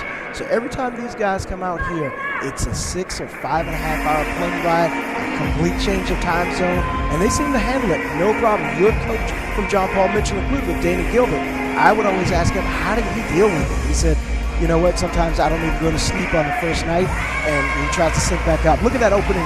Opens the routine with 3 consecutive swing through corks. The level of difficulty is insane, and one thing I love about Judah is that he backs it up. Look at this. Nice clean stances, fully extended back leg, full extension on the hand combos. Will Jackson has done an incredible job training. Nice side swipe, then switching it up the other way with the double leg. Huge X out to the knee, to the back. He's going to come forward one more time, and that'll bring the form to a close. Oh, and you might have thought he was done, but he throws the extra Webster at the end. That's the cherry on top of that performance. And Judah Sagawa on fire tonight. A great form. And again, that classic battle between the CMX, the Creative Musical Extreme, and the traditional. It all comes down to the judges. Both of these gentlemen did all they could do. All right. The traditional versus CMX. All right, as the judges calculate their scores, time to go ahead and have everybody watching the stream check in. Where are you watching from? We're in Washington, D.C. right now as those scores come out. We want to know who's watching from the furthest point tonight on the stream. 9 and 9 for Wasim. If you're from Canada, you should be rooting for Wasim. If you're from the United States, you should maybe be rooting for Judah Sagawa. And this one is going to be decided by 1/100th of a point with 2 great competitors. This is as close as it gets. And Wasim Driddy is your overall grand champion. It was so close, even the trophy presenter had a moment of, wait, which one of you? Which one? And then, but look at the great sportsmanship from Judah. Judah was like, no, don't give me that. It's his. You know what I'm saying? So I love to see that. These are 2 great competitors, absolutely 2 of the best in what they do. And, I mean, you can't do anything but show respect for both of these guys. I mean, they were both incredible. And both of these 2 young men will be battling in that division for quite a while. And that's one thing that's great about watching the 13 under division is you know you're going to get to see more of them for years to come. Moving right along to our 14, 17-year-old NASCA overall grand championship black belt boys. In this one, going to be another epic battle between the traditional and the extreme United States and Canada. This is Shane Billow representing the Amerikick national competition team.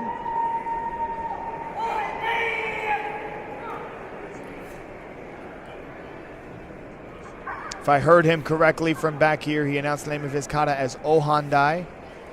If I misheard it, it could be Anandai. We'll see when he gets into it.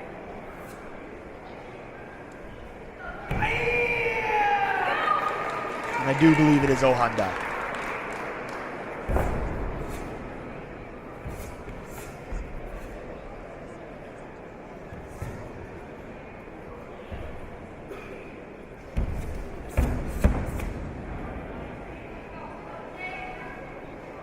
One thing that I've really been impressed with Shane is how much he's improved his strength over the last several months.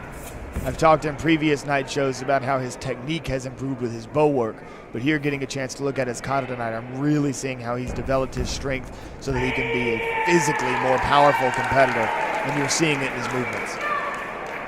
Looks like that hard work is paying off as he's easily settled into those strong stances, nice and solid. And he potentially has a little bit of an edge in this division. If we look at the way the 13 and under was judged, it was a 4-3 split. The panel leaned slightly traditional and Wasim got the win. So we'll see if this is maybe a panel preference. And certainly, if Shane winds up getting the win here, it's not just chalked up to, well, the judges like traditional. That's not what I mean at all. But there are panels that can lean a certain way, and something to think about when you're watching how all this unfolds. Especially if it happens right before you go up. Exactly. If anything, what I'm saying is it should give Shane some confidence. It's true. And he nailed it. That was a Forbes, certainly deserving of an overall grand championship. It all comes down to what Esteban Tremblay, his opponent, is able to pull off.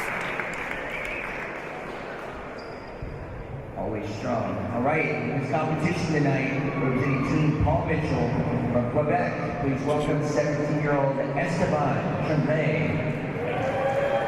And very on brand, adjusting the hair before the form. Gotta stay on brand with JPM. We call Esteban Air Canada, and you're about to find out why.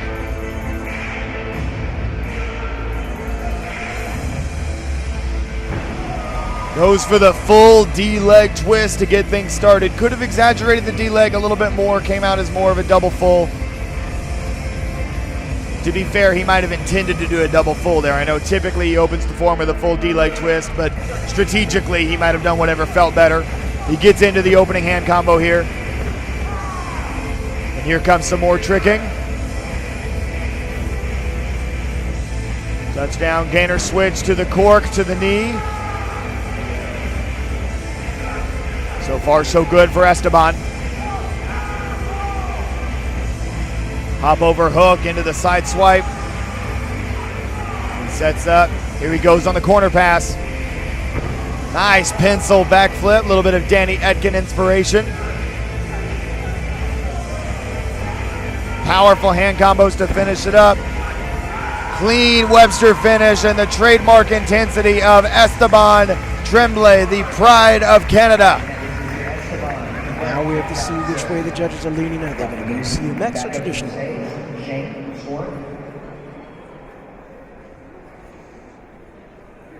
And again, in this division, both of these guys are incredible athletes. The winner will earn it.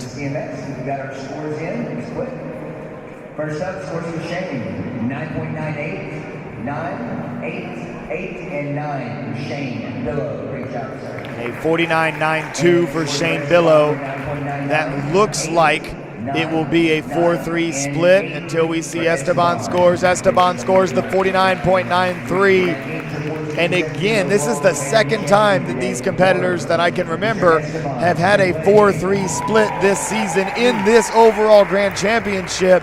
Esteban able to edge out Shane Billow once again, and Esteban Tremblay of Team Paul Mitchell is your overall grand champion.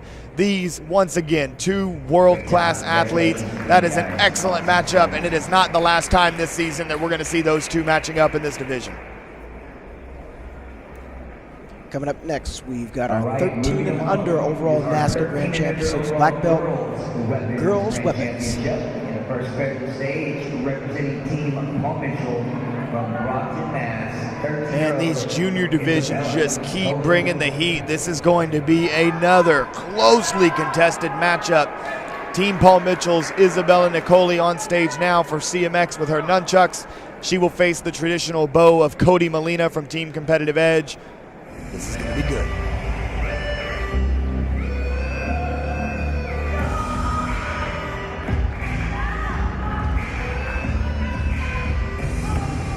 Nicoli getting things started with a nice full twist, lands it cleanly. Look for a lot of Sammy Smith inspiration in this nunchuck form.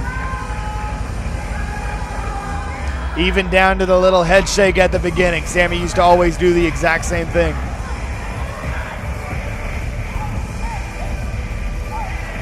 Nice little inside release to the catch behind the head. Nice little roll to the thumb. A little bit of style there for Bella. She sets up the tricking combo. Hook, touchdown raise. Little Valdez to the flash. Valdez essentially just meaning a one-handed back handspring. You just saw her nail the hyper full, meaning she landed on that right foot coming over for an extra half rotation.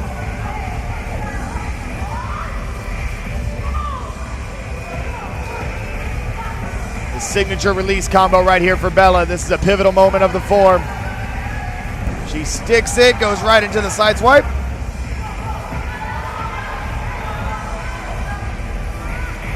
Now to the back corner with the flash kick.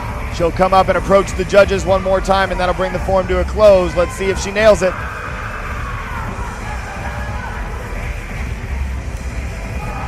Throws it from under the leg, catches behind the head, and Bella Nicoli with an electric performance, and she slaps the ground to let the judges know, yeah, I just did that.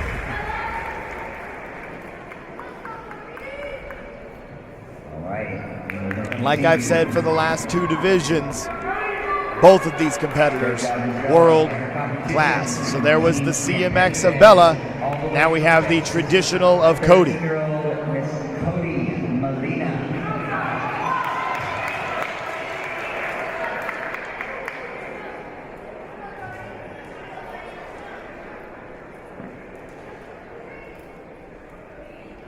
Cody known for her intensity. She often chooses to use music for her traditional weapons forms, but tonight she's going without the music. She wants the judges to hear every bit of her intensity and power. Now this definitely may be a strategic move by her, like you said, taking the music away and letting the bow and her karate speak for itself. Beautiful side kick right into the one-handed double-double, otherwise known as a spinning figure eight. You'll notice this is a contemporary traditional weapons form, so it consists of all traditional movements, primarily striking movements or fast transitional movements. Not going to be any tricks here. But this is a choreographed routine. It was all put together recently, specialized for Cody, so that's where the more contemporary speed comes in.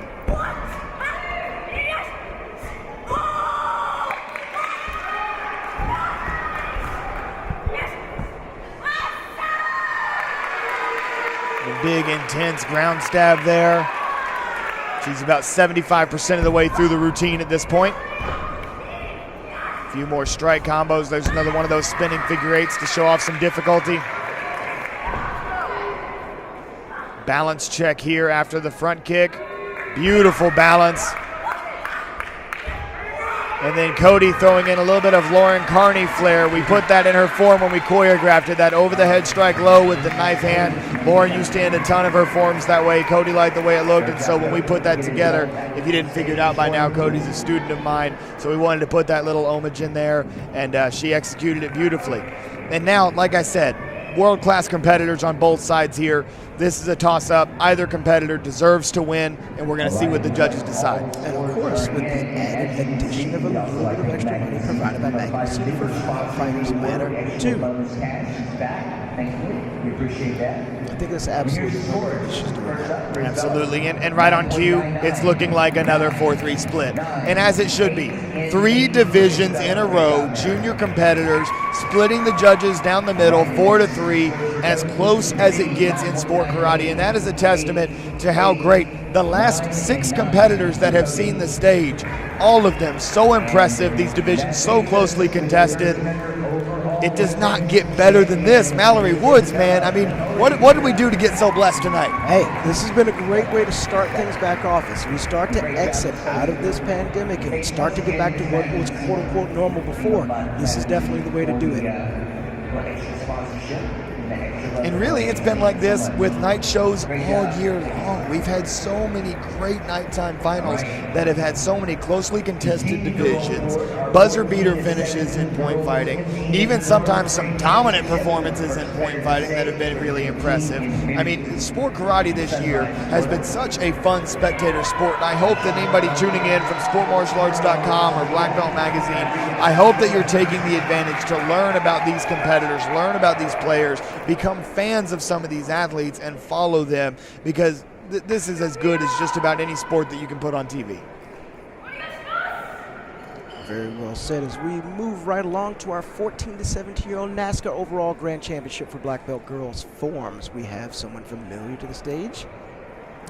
We've got Sophia Mia Rodriguez Flores, or as we know her as Pia. Representing Team Infinity from Sunrise, Florida. And Mallory, again, we just can't miss. This is about as good of a matchup as you can get in this girls' traditional kata division as is possible.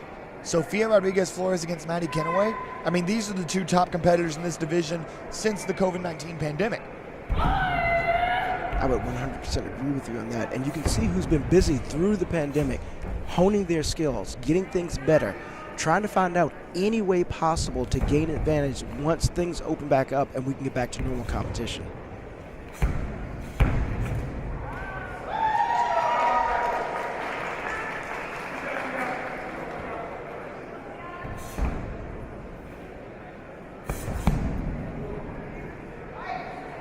And one interesting contrast between the kata that Pia has selected and the kata that I anticipate Maddie Kenaway is going to perform is the balance between power and finesse. Pia seems to be going the power route. I expect Kenaway to go the finesse route, and both of them equally beautiful in their performance of the martial arts. And again, it's a toss-up. You know, I would expect that Maddie has been working with Joey Castro as well, being that they're the same teammates and also, you know, from generally the same area. So that speaks volumes to what we will see next.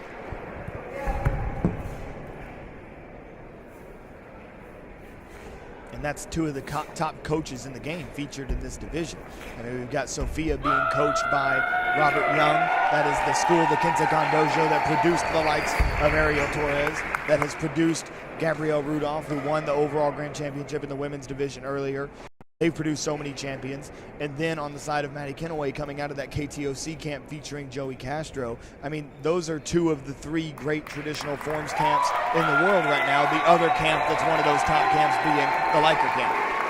If I'm correct, if I remember right, it was a year ago today that Ariel Torres won a bronze medal in the Olympics. A year ago today? I think it was a year ago today. I remember seeing that coming up in my memories. So shout out to Ariel. From New York, please welcome Miss Maddie Kenaway. Also watch out for if she uses music here. In fact, I believe she is in this division as the CMX winner, which I believe means that she would be required to use music because she won the musical division.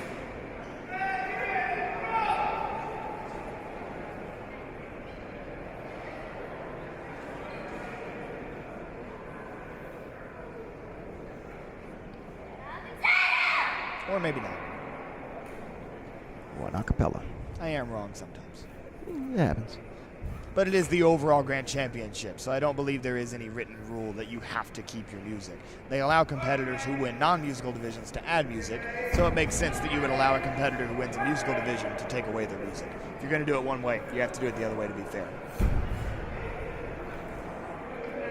And Kenaway is performing the kata that I anticipated.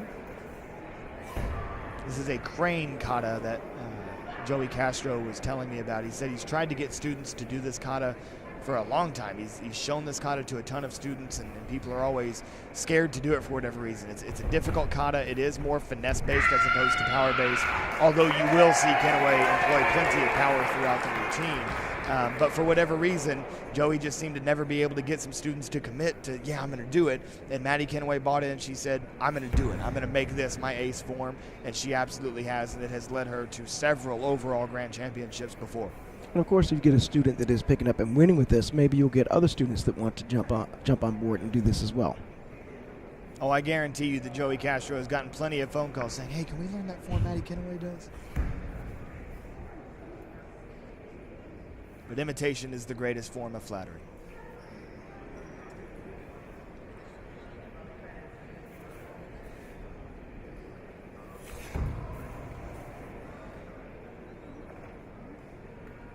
Fluid movements into and out of the cat stances, the balance, the body control, the leg strength.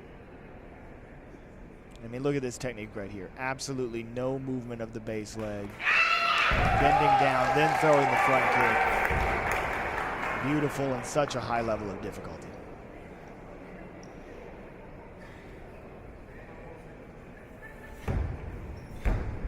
And there's the power in those strikes advancing forward. And then look at this. She bends down, gonna get the base hamstring virtually parallel to the ground. Unbelievable.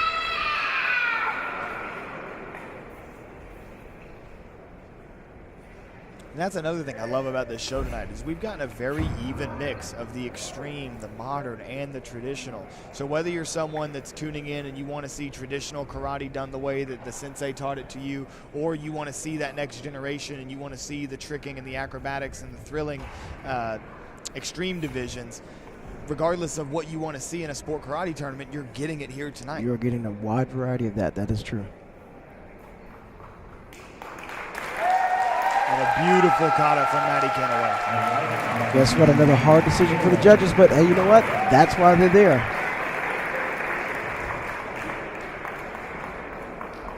I love to be an official judge. And these last four events, all junior divisions. The future of sport karate is so bright in the hands of these competitors. It's unreal. You give him a hand, yeah.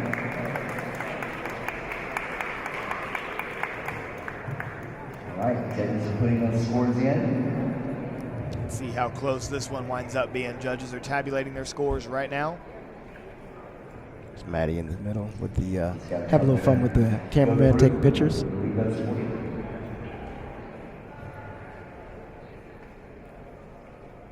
We were able to get a visual on a few extra judges during one of the breaks. Derek Bisbee, Mike McCoy, Mohammed Jahan Bosch, all present on the panel. And next up scores for Ms. Madden. That's 9.99, all the way across the And although those were two beautiful performances, the scores show a dominant win for Maddie Kenaway at 49.95, which is effectively a unanimous decision. Maddie Kenaway earning her overall grand championship here tonight. Well done. And like you said, not to be afraid of that kata. Hey, words out now. Beautiful katas, thank you so much. All right, next up to the stage. This will actually be a demonstration. He's willing to perform for you guys, which is great because he always brings down the house. Earlier today, he won Air Canada is about to return to the stage. Esteban Tremblay won both the traditional and the CMX Weapons Grand Championships. And now he is coming to the stage to give us a demonstration of his talents. And I've got a feeling he's going to give us a little something special. You know what? When you won both divisions, the stage is yours. Do what you want. So let's see if he throws in a little something extra. We see U.S. Open promoter Mike McCoy chatting him up a little bit. I'd love to hear what that conversation was later. Esteban's still laughing at whatever it was Mike McCoy told him, and then he's got to refocus. Esteban's getting intense for the demonstration. You love to see it.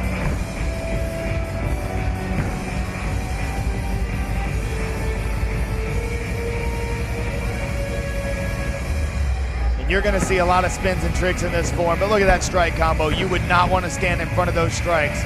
He is a very solid traditional martial artist as well. That's why he won the traditional grand championship. But this is a show, and he's going to show off. Huge backside 9 into the massive D-leg. That is trademark Esteban Tremblay.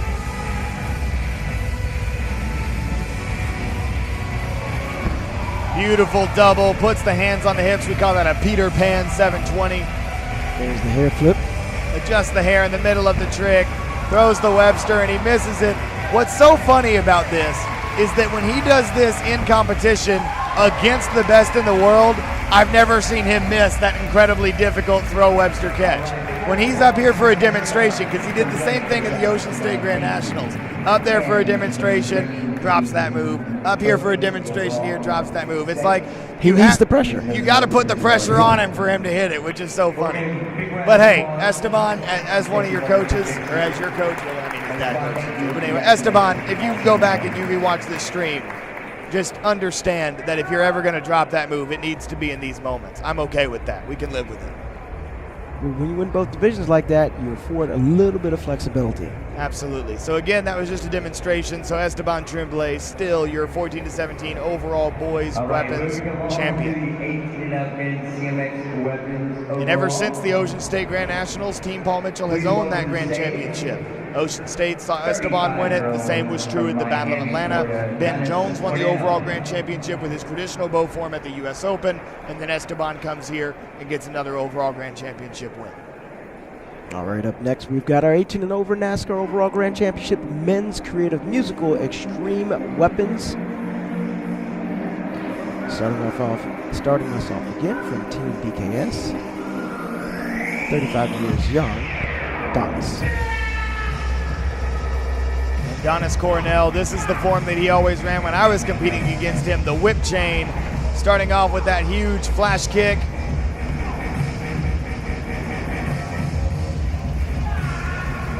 Such a unique weapon, so fun to watch. Such a fast weapon too to try to follow. And so many little details that are hard to appreciate, like the way that he puts his arm into the middle of those spins, wraps it around his neck. That is really difficult to do, to keep this momentum going the whole time. Goes for a release with the whip chain and misses it. That's a very rare technique. You very rarely ever see somebody try to do a release with a whip chain, but he knew to have a chance at a win here, he had to go for broke. Unfortunately, he won't have a chance to win with a drop like that, unless all of his competition drops. You said but it. You a great spoken performance there from Adamus Cornell. And that's a difficult weapon to catch because you look at the nature of the chain itself as it moves different than, let's say, a bow or nunchucks and everything else like that. And he just lost it just on that last bit of rotation. From Lebanon, Tennessee, coming to stage next. Welcome back, 18-year-old Dawson. This time, Dawson Holt appears traditionally walking up the stairs. No ninja moves from the side, but here we go.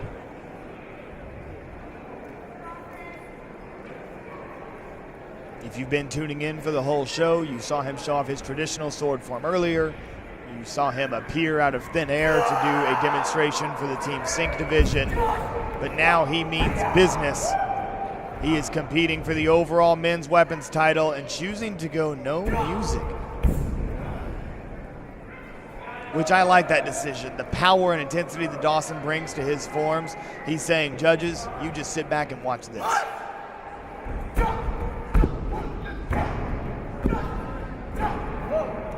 Stage rattle with every move, big release combo, nails it right into the Webster, living up to the Mr. Clean moniker. Blind catch behind the head, lefty, box cutter, right into the D-leg full.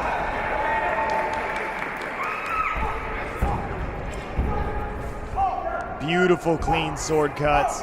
High level of difficulty, all the manipulations, massive inverted release, 360 box cutter, another 360 box cutter, throws it lefty, catches it righty.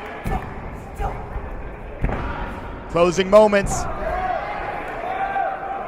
Behind the back, onto the back of the hand, around again, and Dawson Holt finishes the sword routine clean. Beautiful, electrifying performance from Dawson Holt. the best sword competitor on planet Earth. Great job, sir. Absolutely. As you said, clean. But up next, coming to the stage is Rashad Eugene. Speaking of competitors who are super creative, this young man always brings something different to the table, not to mention his artistic ability, designing custom shoes and just other artwork. He's just super creative. I can't wait to see what he has in store for us tonight.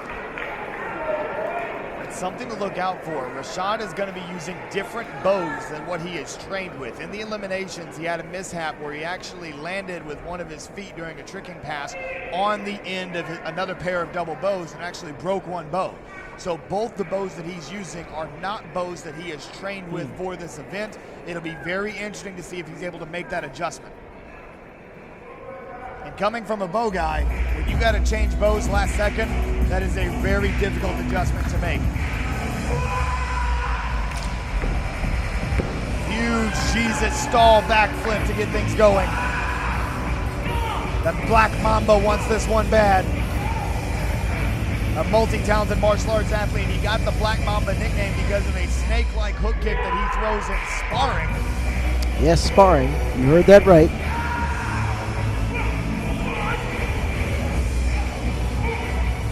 Developed his own unique style of double bow. Oh, he misses it. Well, he's just going to go for it more now. And Rashad Eugene, always a great showman.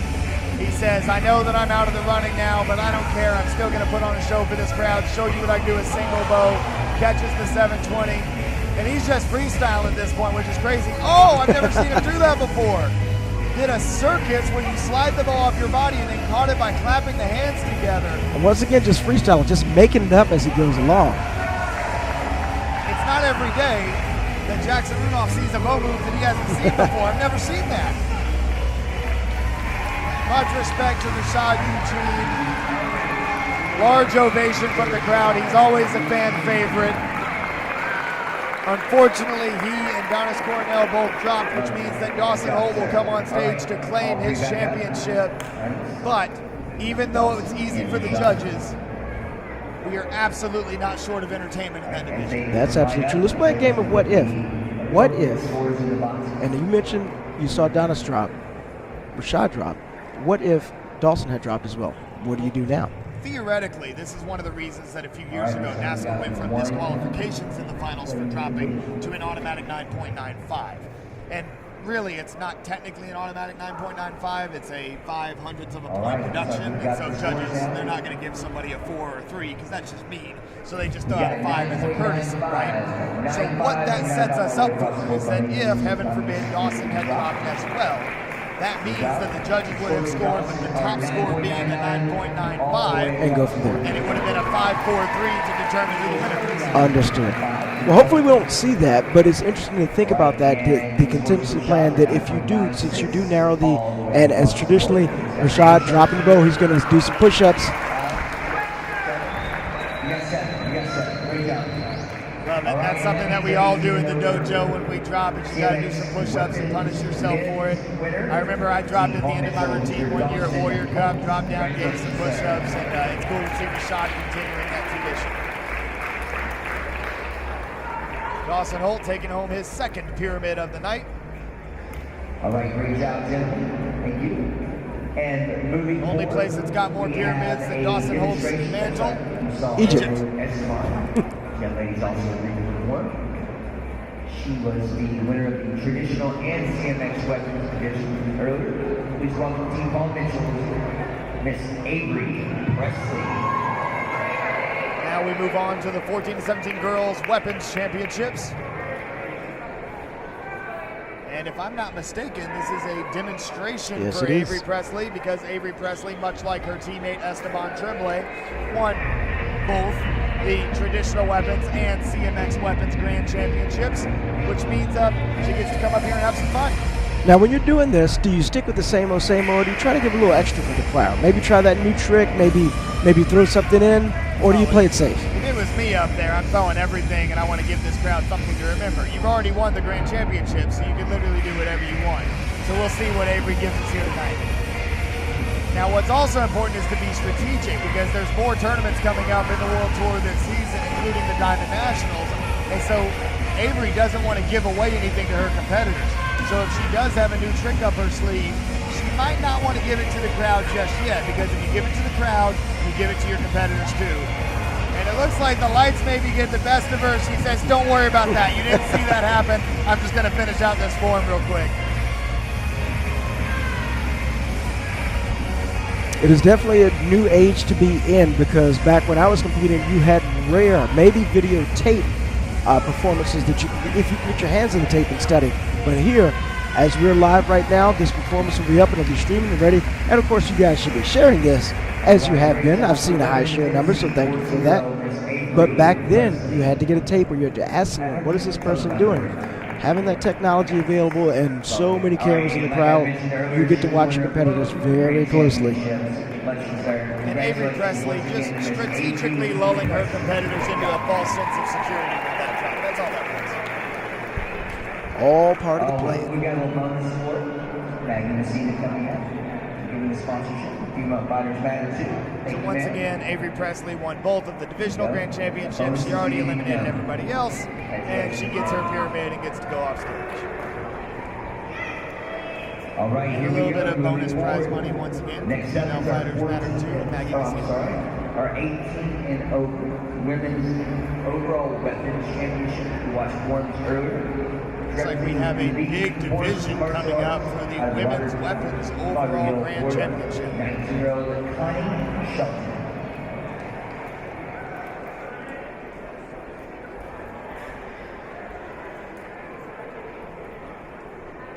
Connie Shelton taking the stage, representing Elite Force Martial Arts from Lauderhill, Florida. She is 19 years of age, making stage tonight for the bladed traditional weapons division. She'll be performing the sword.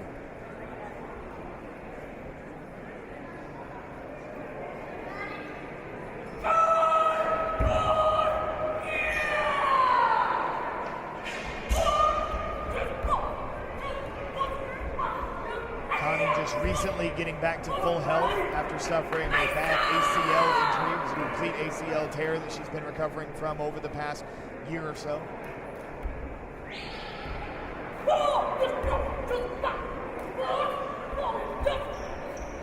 With that little sidekick combination, looks like the knee's doing just fine. Definitely so. There's nothing like testing a new weapon or something you come back from an injury, throwing it for 100% the first time and knowing it's solid builds your confidence. She's a training partner of someone we saw earlier in the show, Adamus Rajkovskas.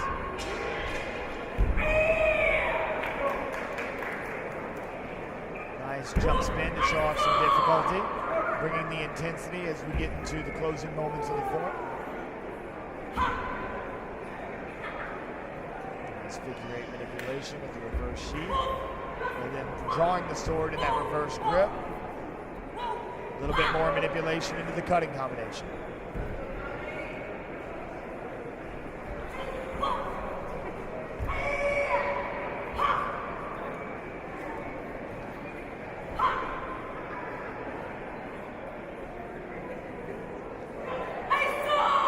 And that'll do it for Connie Shelton. Well done. All right, great job, Miss Connie Shelton. And representing the team in a out of Quebec, 20-year-old Miss Rose May back to the stage. Now we have Rose Room, 21 years old, out of Quebec, Canada, representing Team INMAC. This is her second appearance on stage tonight. She was in the forms final earlier. She is seeking some vengeance, wanting to get the win with weapons here.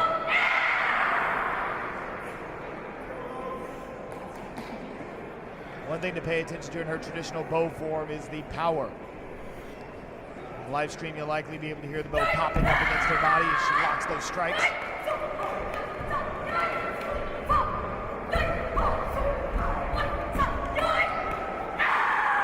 Very fast and explosive. And I notice she's maintaining good thirds position.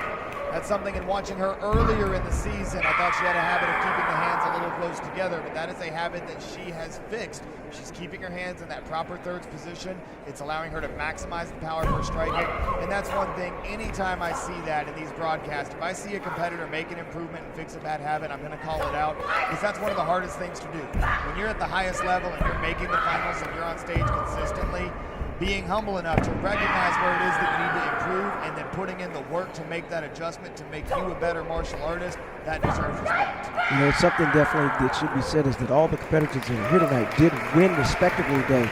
And when you're winning, it's hard to go back and reevaluate yourself to see how can I make myself better, because in your mind you did win. It's that competitor does take that extra step that said, okay, I did win. What grade, honestly, will I give my performance? What do I need to improve upon? And you can tell she's doing the work.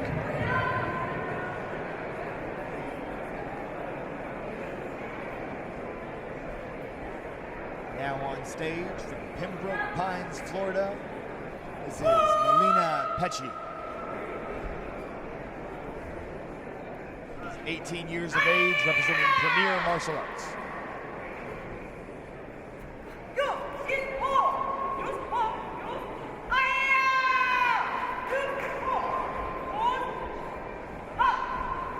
And despite the white gi top, this is a creative weapons performance, and out of nowhere comes a fan. Oh, she tries to roll the sword on the fan and suffers a drop.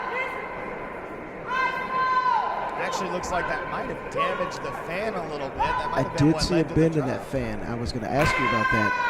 You can see right up there at the top, right by her thumb, going upwards, you can see that fan having a little bit of a deformity right there. But you love to see a new face on stage, doing something new, creative, and different. In the absence of Haley Glass at this tournament, who would typically be the one coming out of that women's creative division, it's great to see someone else get the opportunity to share their skills with us.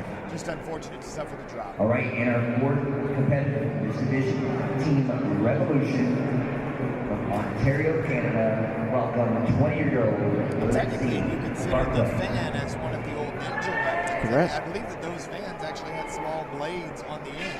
So when you open them up, regardless of the sword or not, that would still qualify in the bladed division. and the Canadian invasion, the slowest invasion ever, has continued. They're massing at the border, coming down. We've got Lexi Barclay up, 20 years old. Well, it's important to keep in mind that a lot of sport karate's history is written in Canada. Absolutely a ton so. of great sport karate competitors coming out of here.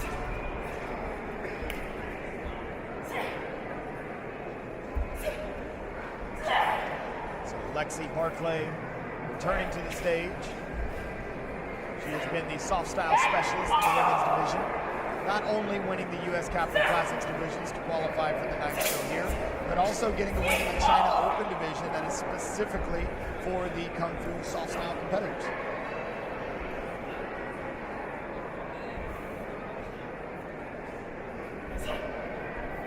Another proud member of Team Revolution.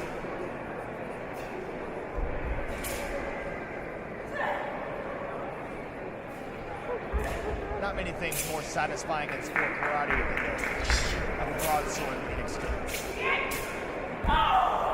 Absolutely, you can hear that all the way here through the headset. I already know that somebody on social media is making fun of me for saying during the broadcast. You're going to be going back in the comments section later, aren't you? Sometimes I try to. Rule number one, never read the comments. But no, seriously, and everybody tuning in, we appreciate you guys dropping those comments. Drop some comments showing some love for Lexi Barclay and this whole division. I mean, now we've talked about it so many times. Every division has been closely contested. It's been exciting. This has been a great night of sport karate, and it keeps on going. We've got more exciting action ahead. And I think we should definitely make a special mention out here that we've seen the fantastic competition from the ladies tonight. Both young and the adult ladies as well have just come out and just displayed phenomenal talent. Now we have Team Victory's Caitlin Vaughn. showing off the specialty of Team Victory, the kamas, the signature double finger rolls, one behind the back, one over the head. Now going into the release combination.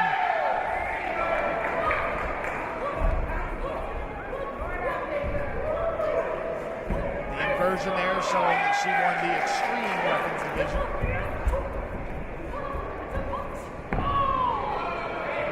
Very clean with her kama cuts, now setting up one of those old school single leg kick combos.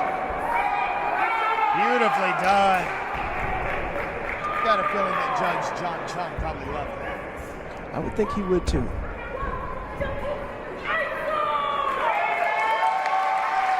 And you know she's hyped because she had the extra fist pump up the kama at the end. All right, great job. Taking the ball. Into the stage, our final competitor. Now the final competitor of this division, 19 years old from Batavia, Ohio, representing Team AKA, Sarah Campbell. And you can see right on the edge to the right of your screen that the AKA faithful all coming to the stage to cheer her on.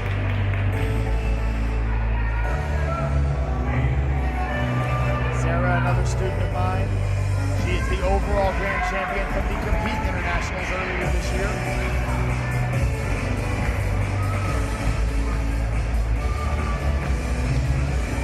A very high level of difficulty in this bow form. She mixes it together with good foundational striking. She's nodding her head. She feels ready. There's some of that solid striking to open up the form. Big moment here in this opening release combo. Nails the finger spin 360. Right into the Kill Bill, inspired by Billy Ledger. 720 spin catch to the middle block, and the crowd is loving it. Makes the zero gravity catch just above the head. Line release as it goes behind her back. One thing I love about this form is how well balanced it is between the tricks and the striking. For every trick combo, there's a strike. For every strike combo, there's a trick. Very evenly balanced between the two. It all comes down to this. The signature elbow bump. She catches it. The crowd goes crazy, and Sarah Campbell with an intense finish. She nails it.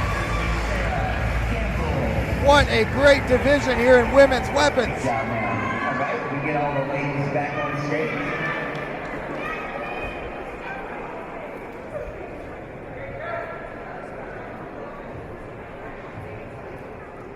Mallory, once again, I don't know, man.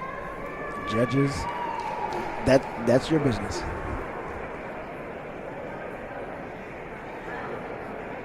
Great performances all around. Rose had a very solid traditional bow form. Caitlin's kama form with that high side kick, that's the exclamation point, was beautiful. Sarah Campbell, the level of difficulty with her bow form.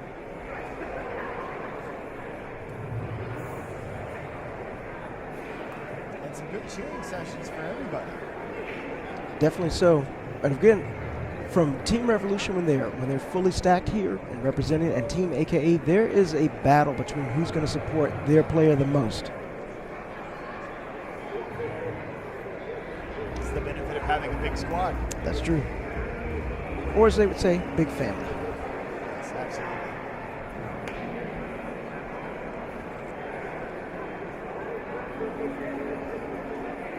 I think that Jeopardy music would be quite appropriate now. Exactly. The judges either can't decide, or they're having a technical difficulty, or maybe both. Both/all, but no, probably not. Just really trying to make that right decision. We're waiting on one more score.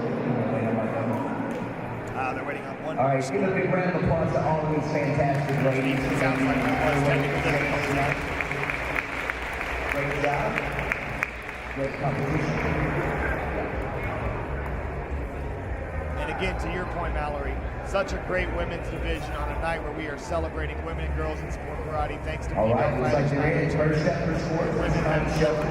Looks like we have 100% they have.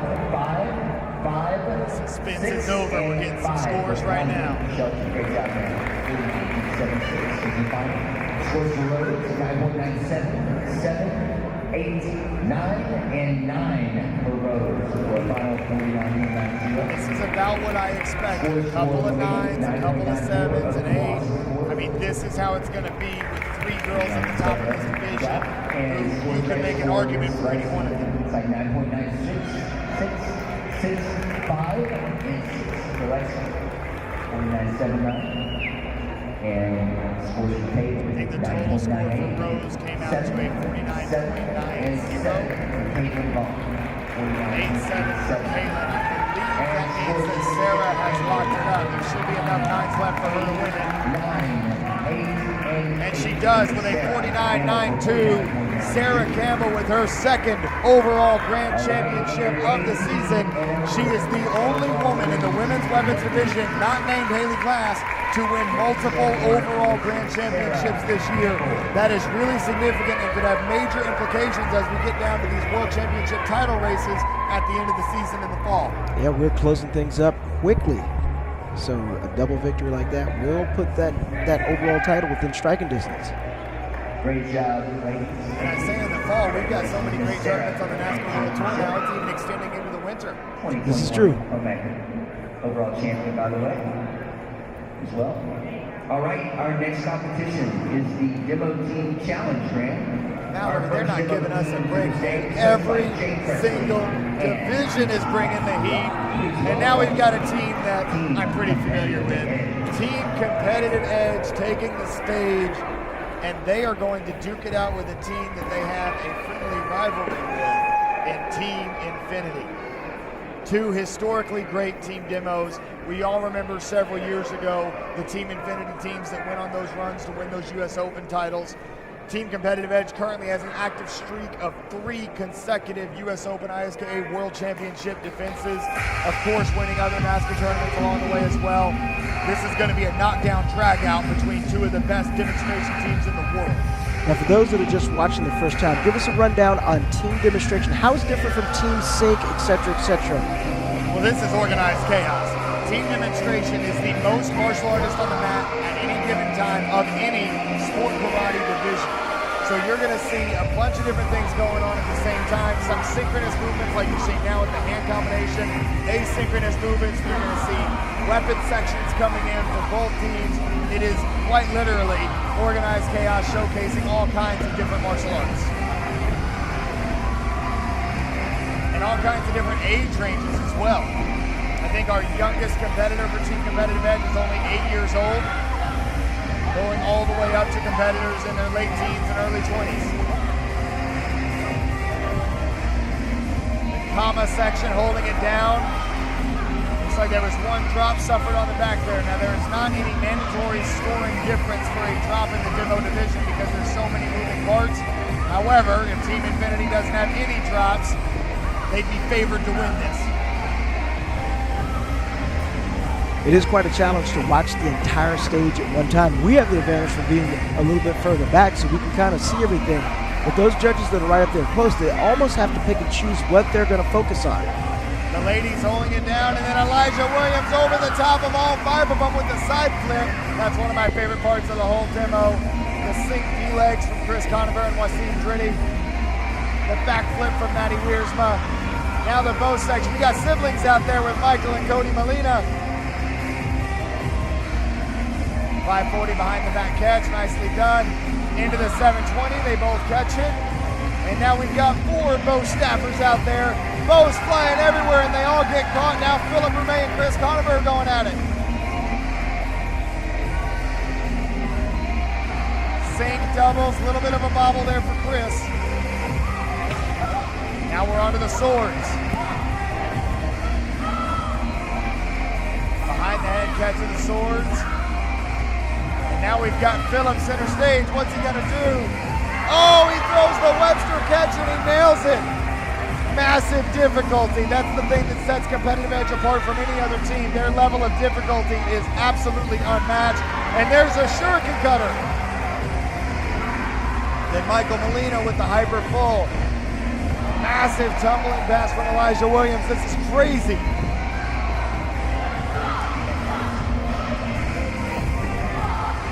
I mean, I've got to go back to that bow exchange. It did remind me of seeing the Charlie team from many years back. And yes, Timothy Long, yes, I am showing my age by saying that.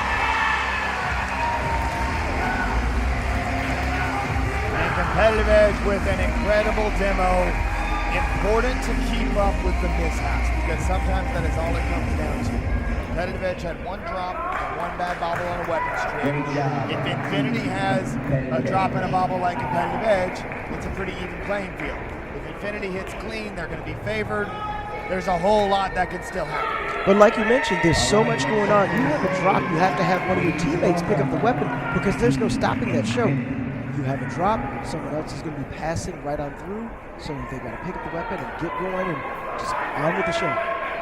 Team Infinity recently upgrading their personnel, bringing back several world champions from some of those older team demos. We see Will Nevitt, Noel Jellison, Alex Riggs, Joseph Bine. These are veterans of Team Infinity that have kind of rejoined their demo team roster to go up against the deep talent. I mean, there's teams like Team Freestyle as well. Florida Sport Martial Arts Academy made the finals at the US Open. Team Demonstration is maybe as deep as I've ever seen it right now.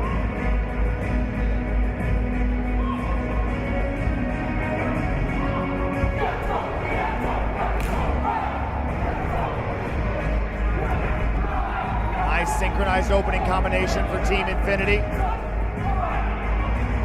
And again, I love these asynchronous movements. This is beautiful choreography by Joseph Bine and Mike Welch to put this together. Very aesthetically pleasing.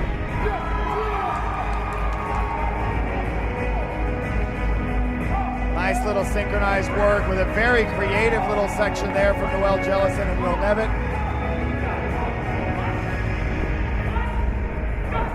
And then I love how right as the form section moves out, the comma section moves in. Very clearly done. No rigging action whatsoever.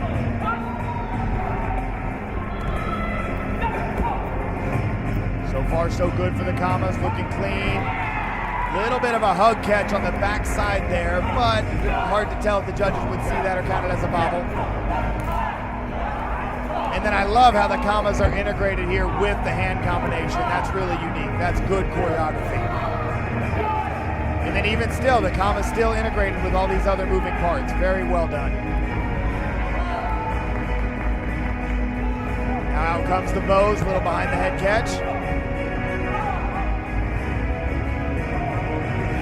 There's that Kill Bill that we talked about in an earlier performance. Nice under the leg throw to the behind the back catch. And then there's a drop for Infinity, unfortunately. And again, with both these teams being so good, it could come down to the mistakes.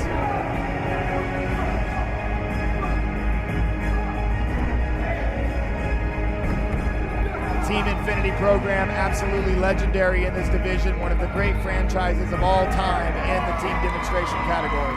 Absolutely, that was perfect sync that last piece.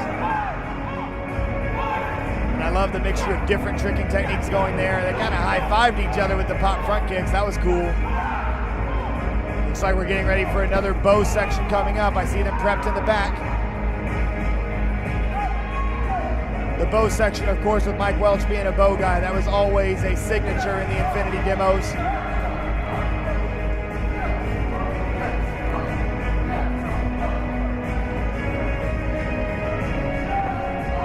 Nice four-way synchronized 720s there.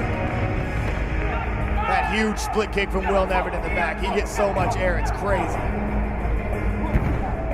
Love the synchronized illusions and then the very well choreographed pose right after. And again, I've said it so many times during this demo, but I think that that's the biggest thing is just how well choreographed they are. Love the creativity there.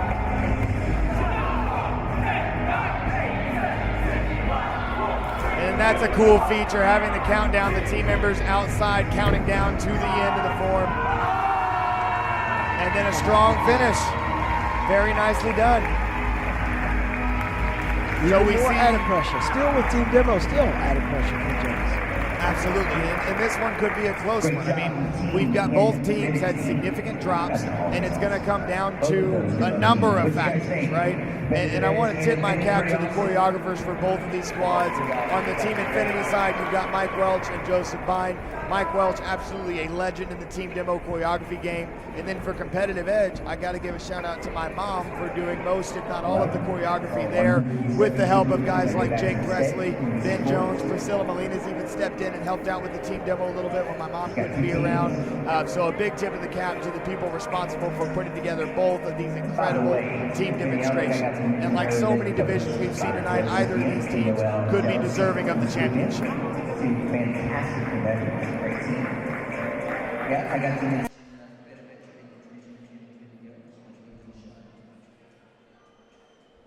And now we wait.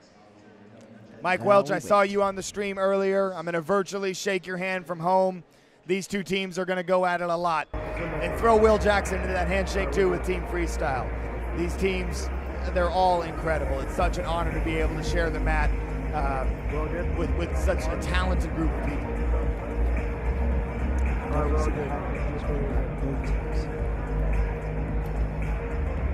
All right, judges, we're going to go back to the ancient times, since 1983. Some flip cards. They're going to work. All right, we're going to show them. Judges, you ready? Scoring. All right, looks like we're going to get a decision. Ready, score? Judges have gone to scorecards because of some technical malfunction. 8, 9, 8, and 8. Those are scores for team Competitive edge, able to steal a couple of 9s, but it is not going to be enough. Team Infinity is going to get the rest of those 9.99s that were left on the board. And Team Infinity, just like they did in the eliminations to earn the right to go last tonight, Team Infinity will be the team demo champions here at the U.S. Capitol Classics. Congratulations to all of the Infinity faithful watching from home in Madison, Wisconsin, all over Wisconsin, all the Infinity schools. They got a whole empire they're building out there. Congratulations to Team Infinity. You guys deserved it. Now here's the real challenge. Can Corey get one picture of all of those team members in frame? And look at the sportsmanship here. Both of these teams joining up together, taking the picture together, all smiles all around. Love it. Great job. Two of the best teams in the world. That's a phenomenal performance. Great job. Better days, and congratulations to your overall winning team in the Now it'll take a few minutes for all these athletes to clear the stage. If we could have our But we clear the stage for some points marks coming up. Is it time now? It's time. So the bad news is that we have to wait just a few extra seconds for some of these athletes to move on the stage. But the good news is that up next, we've got the men's overall 18 lightweight championship between Adamus Rajkovskas and Bailey Murphy. Both athletes 21 years old. Bailey Murphy hailing from Connecticut, and of course Tyreek Saint hailing from Brooklyn, New York. And my favorite story about these two, because these two have been fighting since they were teenagers across tournaments in the Northeast. They're both from up in that area. And Bailey's always had some of that hype behind him, and Tyreek has earned some hype as well. But the first time they fought, Bailey got the better of Tyreek. And then Tyreek looked at Bailey, they're homies, and Tyreek looked at Bailey and said, I can beat you. I can beat you. That's confidence to say right after the match. Exactly. Next tournament, they faced off again, and Tyreek Saint did defeat Bailey Murphy. Now, years later, these are two of the best lightweight point fighters in the sport, and they're going to face off for this overall grand championship. They are friends. They are rivals. They are skilled, athletic, fast. Their fighting IQ is out of this world. This is going to be an extremely entertaining point fight. You're absolutely right on that. With this being the lighter weights, expect a lot of speed, a lot of technique here. I got a chance to see the pre-matchup before this as Bailey did defeat Tyreek in the open weight on Friday. Let's see if Tyreek can even the score tonight in the men's overall floor point sparring. But it was not a walk in the park like many matches are for Bailey Murphy. Tyreek Saint early in that fight, I believe, had a 4-0 lead. Very few fighters get a 4-0 lead on Bailey Murphy. But you can see the, as you mentioned, fight IQ and the experience that Bailey Murphy kept it calm down, relied on his coach and brought that lead back, and then was able to defeat Tyreek Saint.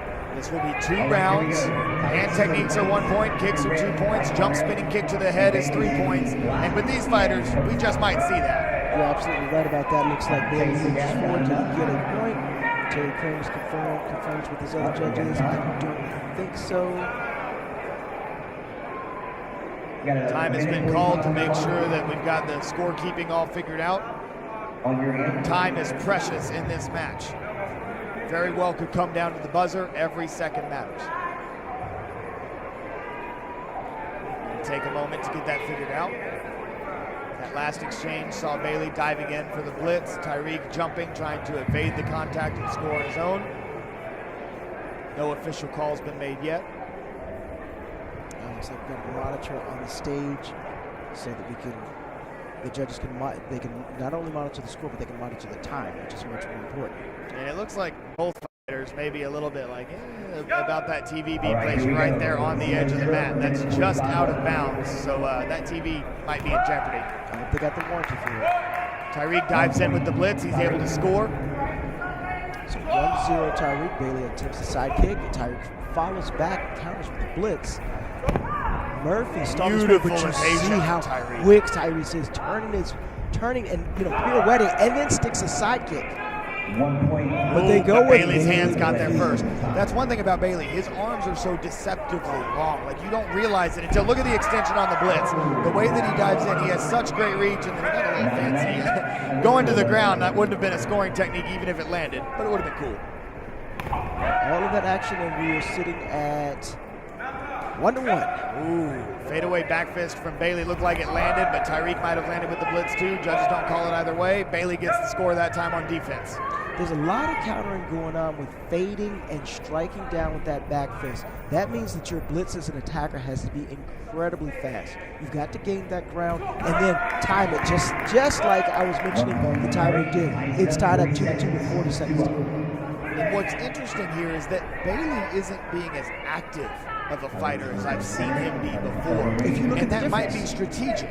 He might be trying to conserve some energy for the second round, keep it close, and then really turn on the gas if Tyreek has burned some gas in his tank. But there's a different fighting style that was displayed earlier between Bailey and Cam that is being displayed between Bailey and Tyreek Saint right now. And that's a testament to the fight IQ. You're absolutely right. 14 seconds ago, Bailey with a 1-point lead. Tyreek scored that point. Yes, he did. It is 3-3, 8 seconds to go. Are you going to steal a point or are you going to wait for that break? That's what these men have to decide. Oh, stiff fadeaway back fist. All right, we heard that one. And Tyreek acknowledges that and gives Bailey a little gap as they break for round 2. 2-round match.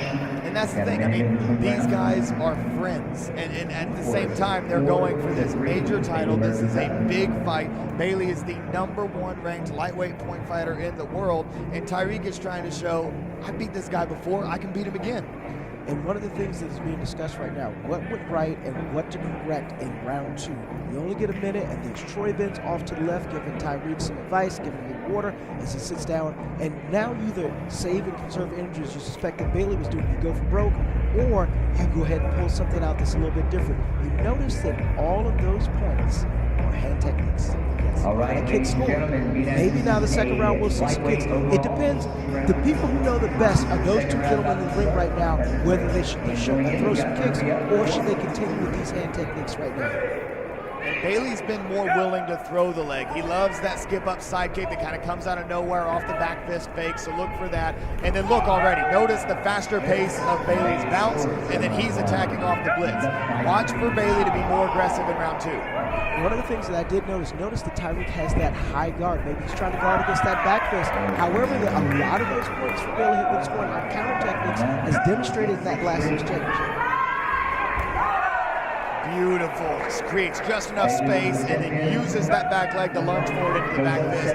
Textbook from Bailey Murphy. I believe that would be called, if we go to Raymond Daniels, stepping out of the hot zone and stepping into the back fist and demonstrated yet again. 7-3, Bailey Murphy. Clean reverse with the left. Beautiful. Now what Tyreek has to diving in with the ridge hand, but Bailey scores on the other side. We couldn't see Bailey's technique land from this angle. Is the Tyreek has got to stop the bleeding right now, but also come back. It's going to be a difficult uphill battle to do so. A 7-point deficit on Bailey Murphy is not an easy one to overcome. Tyreek able to get 1 there. He's able to get 2 there. He's getting a little bit of momentum. 48 seconds to go, 6-10. Still plenty of time. Fadeaway back fist for Murphy, scores again. Let me tell you right now, Tyreek is going to go for it. He's not going to set off and say, maybe better luck next time. No, he's going to go for it as long as there's time on this clock. He's going to do it. And there still is enough time. Improbable, but not impossible. The tornado kick from Bailey there would have been lethal. But Tyreek saw it coming. I believe there's some video of him online throwing that tornado kick at last year's Diamonds, and it did not work out well for his competitor. Oh, Bailey felt his back fist land and thought they were going to call it, and they said keep fighting. This is why they say don't call your points. With 5 seconds to go, Murphy still with a 5-point lead. Looks like he's going to walk away with this one. And another great matchup between two great friends and two great fighters. Bailey Murphy proving why he is one of, if not the best lightweights in the world. What an incredible matchup. And Tyreek, I got to tip my cap to Tyreek. He fought great all weekend long. I watched him in the open weight. He took out some great fighters in the lightweight eliminations today. Tyreek Saint had himself a fantastic weekend, and like so many others, just fell short of Bailey Murphy. Again, arguably the best lightweight in the world right now. The best young fighters in the game. Great job, guys. Well earned for Bailey Murphy. He's going to take that grand All right, championship round of back. applause to those guys making their way on the stage. Congratulations once again. Pleased with that result. We've got the 16 to 17 Speed right along to our boys, 16 to 17-year-old AA championship, tall versus short. Let's see who we've got. From Team Kumite in Irwin, Pennsylvania. Please welcome 16-year-old We'll have to see when they take the stage here in just a moment. Correct. And then we've got Austin approaching the stage right now.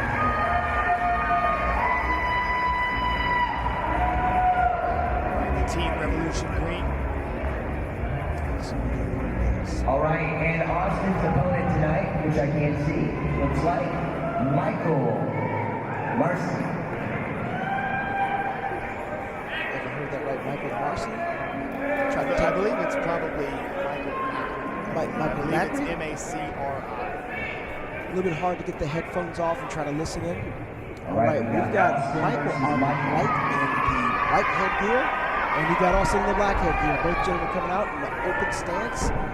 Left side fighter on your left and right side fighter on your right. And this makes things open. It opens up a variety of techniques when you have to fight in that instead of a close stance. And then Austin taking off from way too far away there on that blitz. So no calling exchange, no calling exchange. Oh, hard kick to the head. Snapping back the head of Austin. 2-0 right now in favor of Michael. 1 minute 28 seconds to go. And a head kick like that can make a fighter change the way they move for a fight, because he doesn't want to eat that head kick again. You're exactly right. When that does happen to you, especially if you're blitzing in and you eat one of those, you want to reevaluate. You want to make sure that blitz next time is on point. You don't want to pay again for that. All right, Michael representing the newly formed merged team Impex KTOC. Talking Impex. We just saw Avery Plowden not too long ago of that team. Michael now up 5-0 after that beautiful back fist. There's another one. Again, look at the reach. The reach gives such an advantage on that lead hand back fist. And when you're long like he is, you play defense, you just shuffle back just a little bit and then pop. Beautiful D side, fades away, creates the space, sticks it right there in the ribs. Touchdown. He's got an 8-0 lead with 25 seconds to go. Make it 9-0. He wants the 10-point spread, is what he wants. I think you're right. And there it is. That'll do it. A dominant performance from Michael Macri there. And someone please help me with the pronunciation of that last name if I'm mistaken. I never want to get a competitor's name wrong, and for that dominant performance, he deserves his name to be known. Hey, welcome to our world. Mr. Michael Macri. Good job, Michael. Joey Perry just said it the same way I did, but that doesn't mean that we're right. We can all be wrong.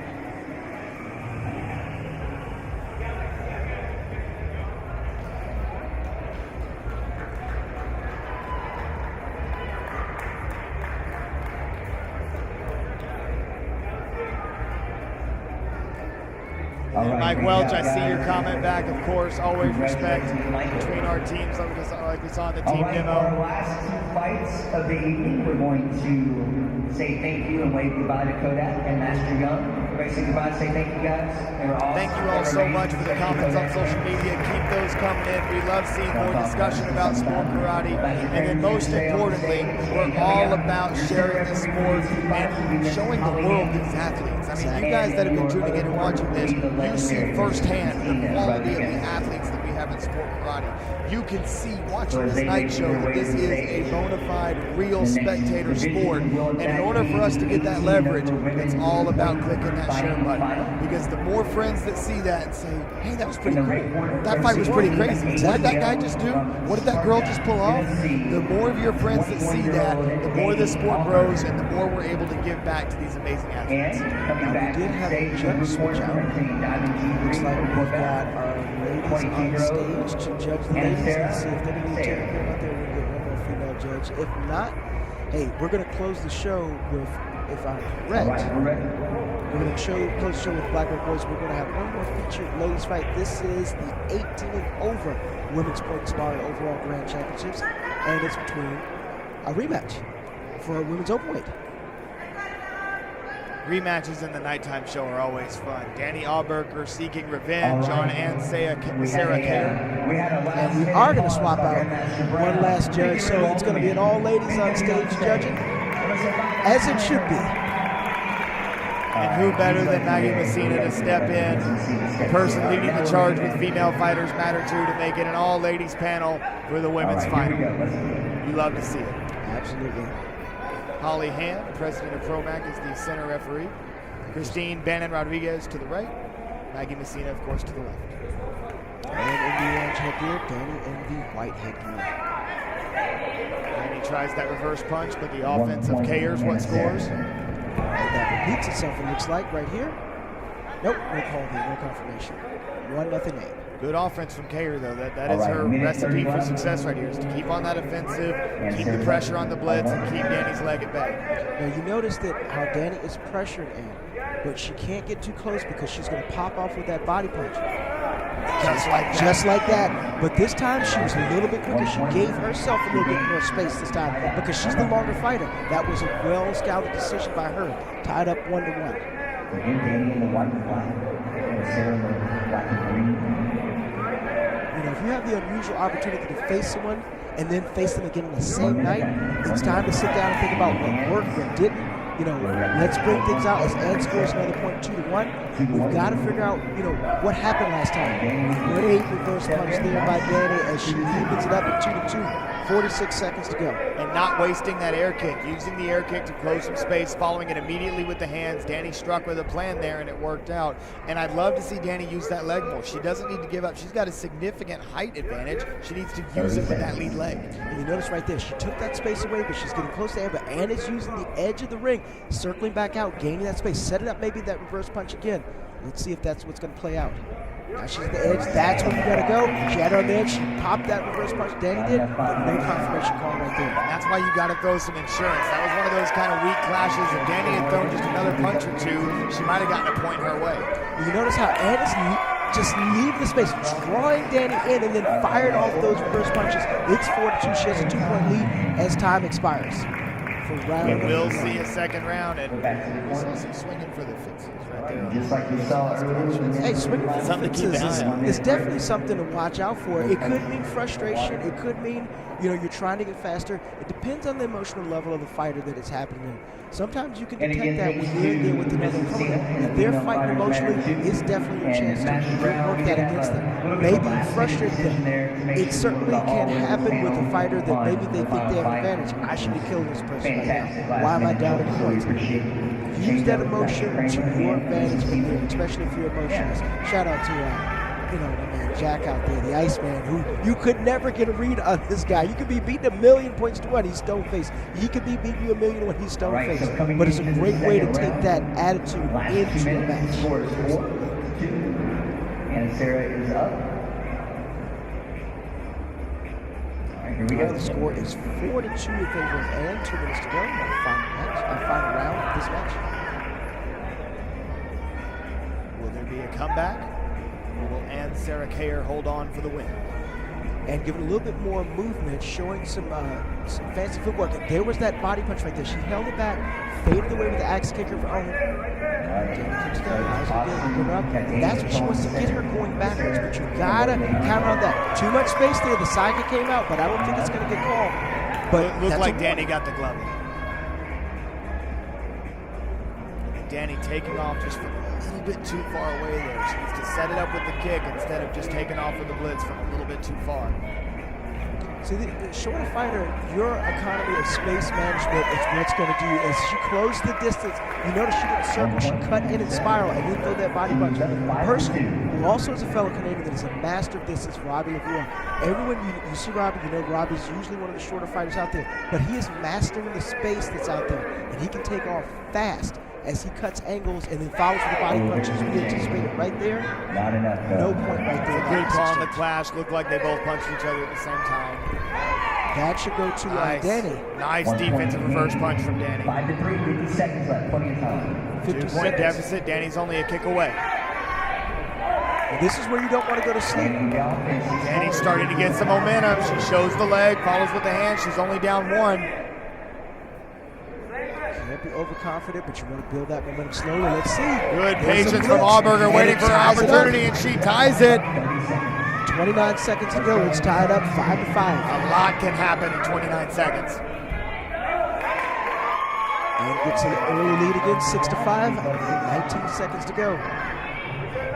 He's got to corner her. This is the perfect time for that head kick. A double head kick right here.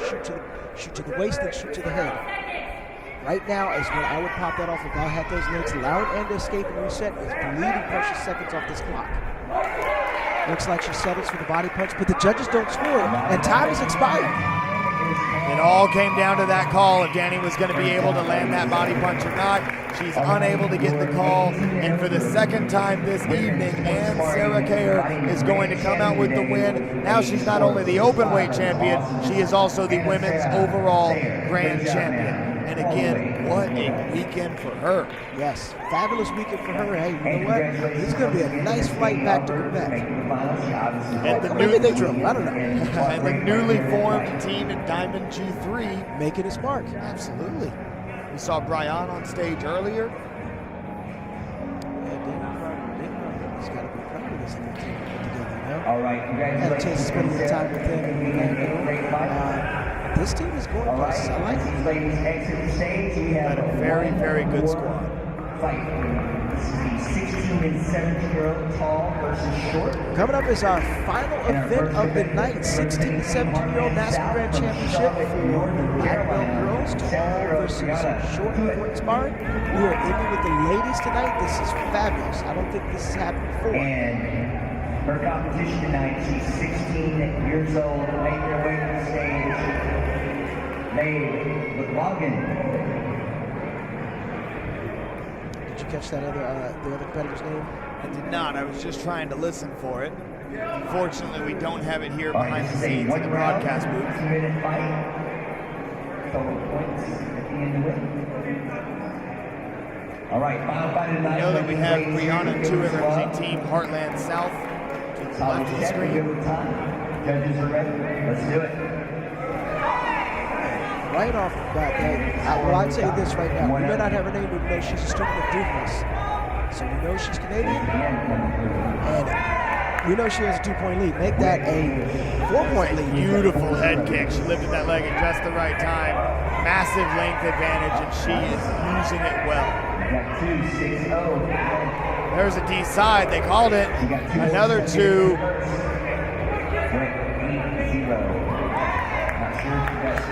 We got one for Brianna. She scores 8-1. We got one for Brianna, 8-2. Brianna being aggressive. Then we did just get the name back in the booth. We've got Maeve McColkin. Once again from Team Douglas. Well, I'll tell you right now, Maeve's got a 9-2 lead, but there's a eagerly fought back. Ready? There's 1 minute to go in this.